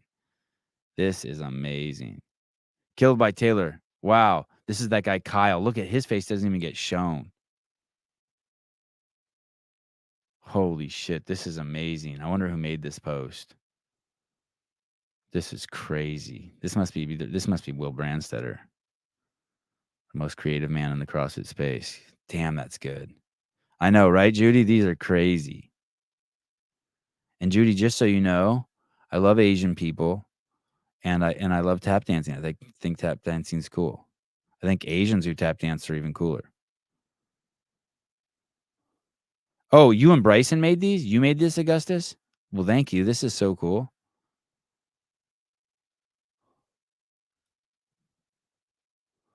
Trish, it's not about winning. It's about getting roasted.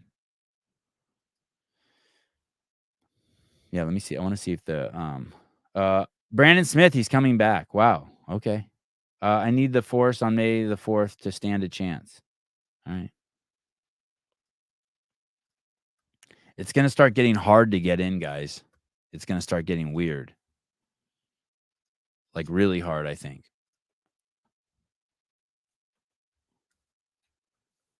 I see the kids outside playing. The sun's out. Oh, I have to call my mom too. You guys care if I call my mom real quick? Let me call my mom real quick.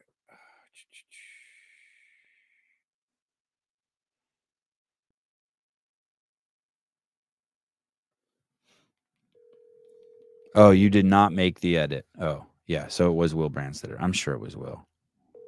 I do not take credit for that edit. Make that known. Hi, honey. Hi. Are there any other CrossFit gyms and rehab centers? Oh, that you know? oh, you're listening to the show.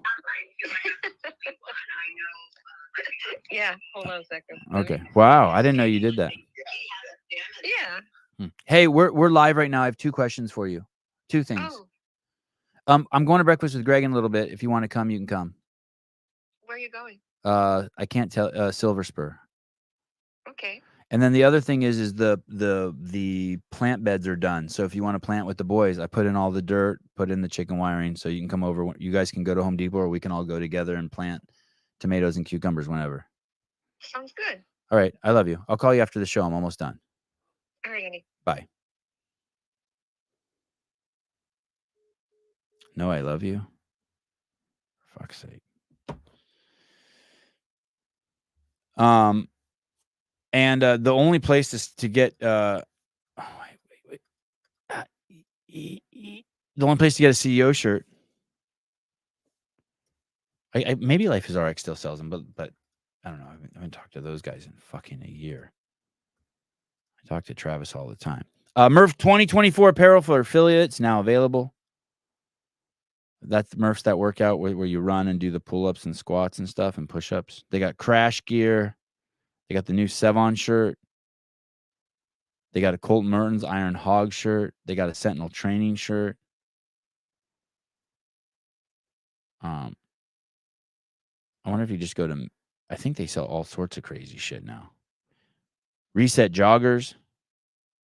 Most comfortable jogger you'll ever own. Those could not, you would see the outline of my penis in those.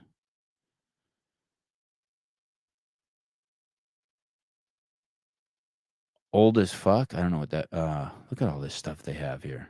I think they sell pants now too. I'd be curious to see what they look like on my wife. Women's rest day jogger. Oh yeah, my wife would kill these. Who's this model? Who is that? Jesus.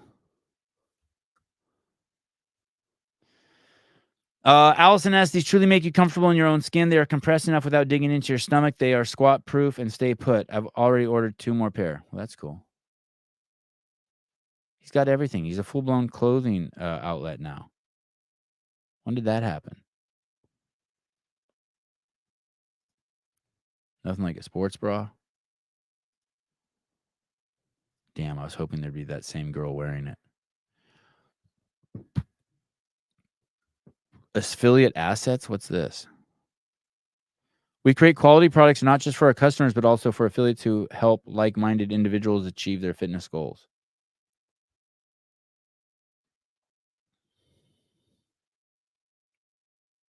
Wow. I wonder, Jersey podium. This is for the Crash Crucible that just happened. I wonder if there's photos of JR rocking that. Ortega, if you have pictures of JR, we need them for thumbnails. Please send.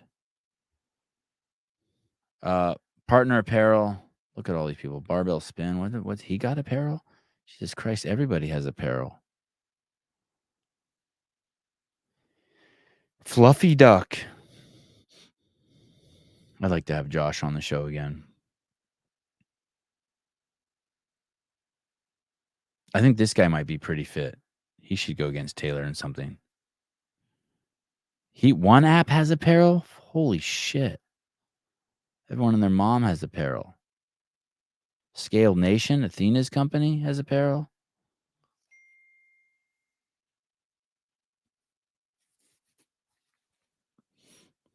Got you, homie. Thank you. Thank you, Mr. Ortega. Yeah, so Vindicate's matching the adding $500 to the pot that Oh, he did? You benched 275, Jonathan? That's crazy. Good job.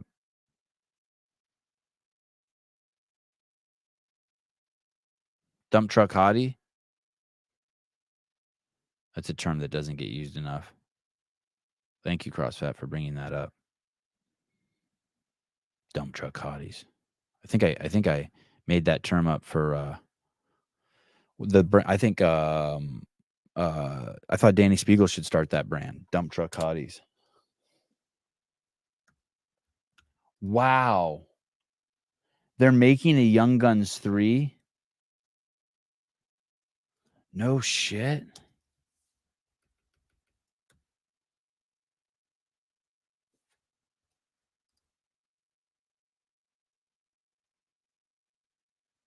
I think I'm gonna order. I think I'm gonna order. Does Rogue have a? Let me go to the Rogue website. Does Rogue have a battery powered timer? Where's Rogue Fitness? Does Rogue have a battery powered timer? I need a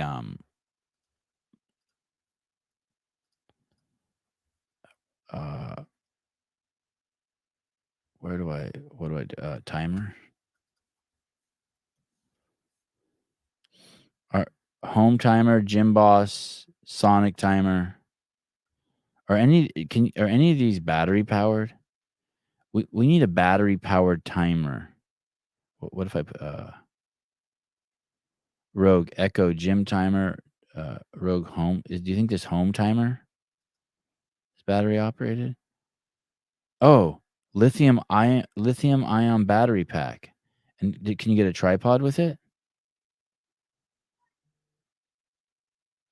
Let me see this video.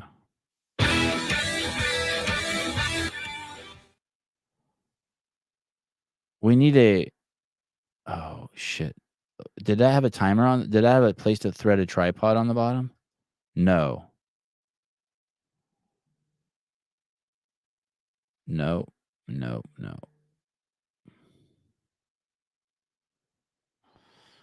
We need a portal. I want to get a timer so that every time Taylor works out, he has a timer in the foreground. Cord length 50 inches.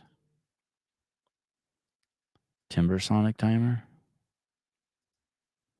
Oh, too small. Rogue 2-sided timer. How do you ask a question about this Rogue home timer? Let me read the review. 143 reviews. Jeez Louise. Quit working. I don't care. Our first one lasted just over 2. So what? Likewise to other customers. My sadly, so what? I thought I was lost my mind, but felt bad. Doesn't stay charged. Jesus criminy.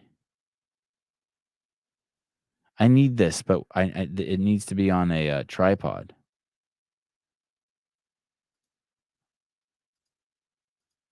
And that's it for the pictures. Oh, view full gallery.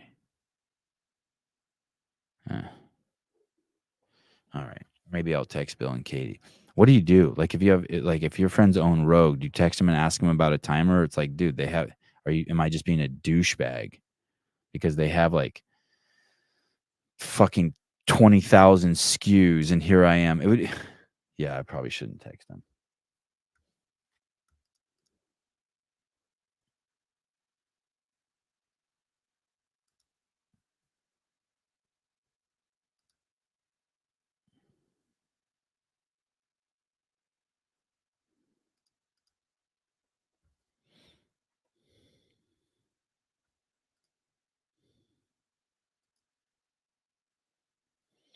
All right, thanks guys. So I'll be back soon. I don't know when. So as soon as Dave Castro Weekend Review goes up, I'll go live. I'll try to find a couple guys to do it with. And then tonight, I'm trying to get, I don't know who's going to be on tonight, but John Young will be on, I think for sure. At 6:30, we'll go over the leaderboard and see who made it to semifinals. And that's it. Thank you so much. Thank you to Angie Mason from Elevate. Great show. Sevi, what's your go-to at Mexican food order? You know, my go-to is I usually just get a bowl of carne asada with cilantros and onions. But yesterday, I got a quesadilla with just steak, cheese, and jalapenos, and that's it. Janelle Winston, you hold still. Sometimes I check to see if you are still on. Yeah, it's probably not a bad idea. All right. And then on If you haven't seen The Fall of Minneapolis, the movie, you have to see that. The Fall of Minneapolis. And if you can get the book, get the book. It's called something different. The producer's coming on Thursday. You have to see that movie. It's going to blow you away. You guys could call in and ask her questions too. It's pretty cool that we're going to have her on. It's basically just the scandal around the George Floyd story. It's absolutely, you will not be disappointed if you see this movie. Probably for most of you, you're going to be so, you thought it was bad. It's so much worse than you could ever imagine. The corruption is beyond corrupt. It's so bad. It's so ghetto. It's so sad. It's so sad what happened to those cops. It's so pathetic. And just how fucked those people are. And in the name of trying to help melanated people, the left just hates you, man. Basically, when I think of Democrats, I just like you it's almost to the point. You can't say that they're all pedophiles yet. Like, I know that they're trying to introduce MAPS, minor attracted persons, but you can you're safer to say that Democrats hate black people than you are to, and then you might be like, well, I know black people are Democrats. Well, then they hate themselves. But just the policies they put in place are so bad and so racist. You can almost say, well, they hate all people too, by the way. They hate white people too. But I think it's safer to say that Democrats hate black people. They think black people are stupid. Democrats think black people are stupid and hate you. As it is, I think that's more accurate than to say all conservatives are Christians. I think that's how radical the left is. And they're gonna legalize pedophilia. And for those of you who are like, no, they're not, you're out of your fucking mind. Just remember where we were 10 years ago. There's shit that you would say 10 years that I could tell you 10 years ago that are like just normal today that you would have never believed. So just remember, they've changed pedophile to minor attracted person, MAPS. And the argument is that we have to accept everyone for all the different kinds of sexualities. It's coming. And for those of you who are struggling, who just fucking hate Trump and can't get your head wrapped around it, like, suck it up, buttercup. Because you got to put your own personal feelings aside. And you got to do what's right. All right. Love you guys. Talk to you soon.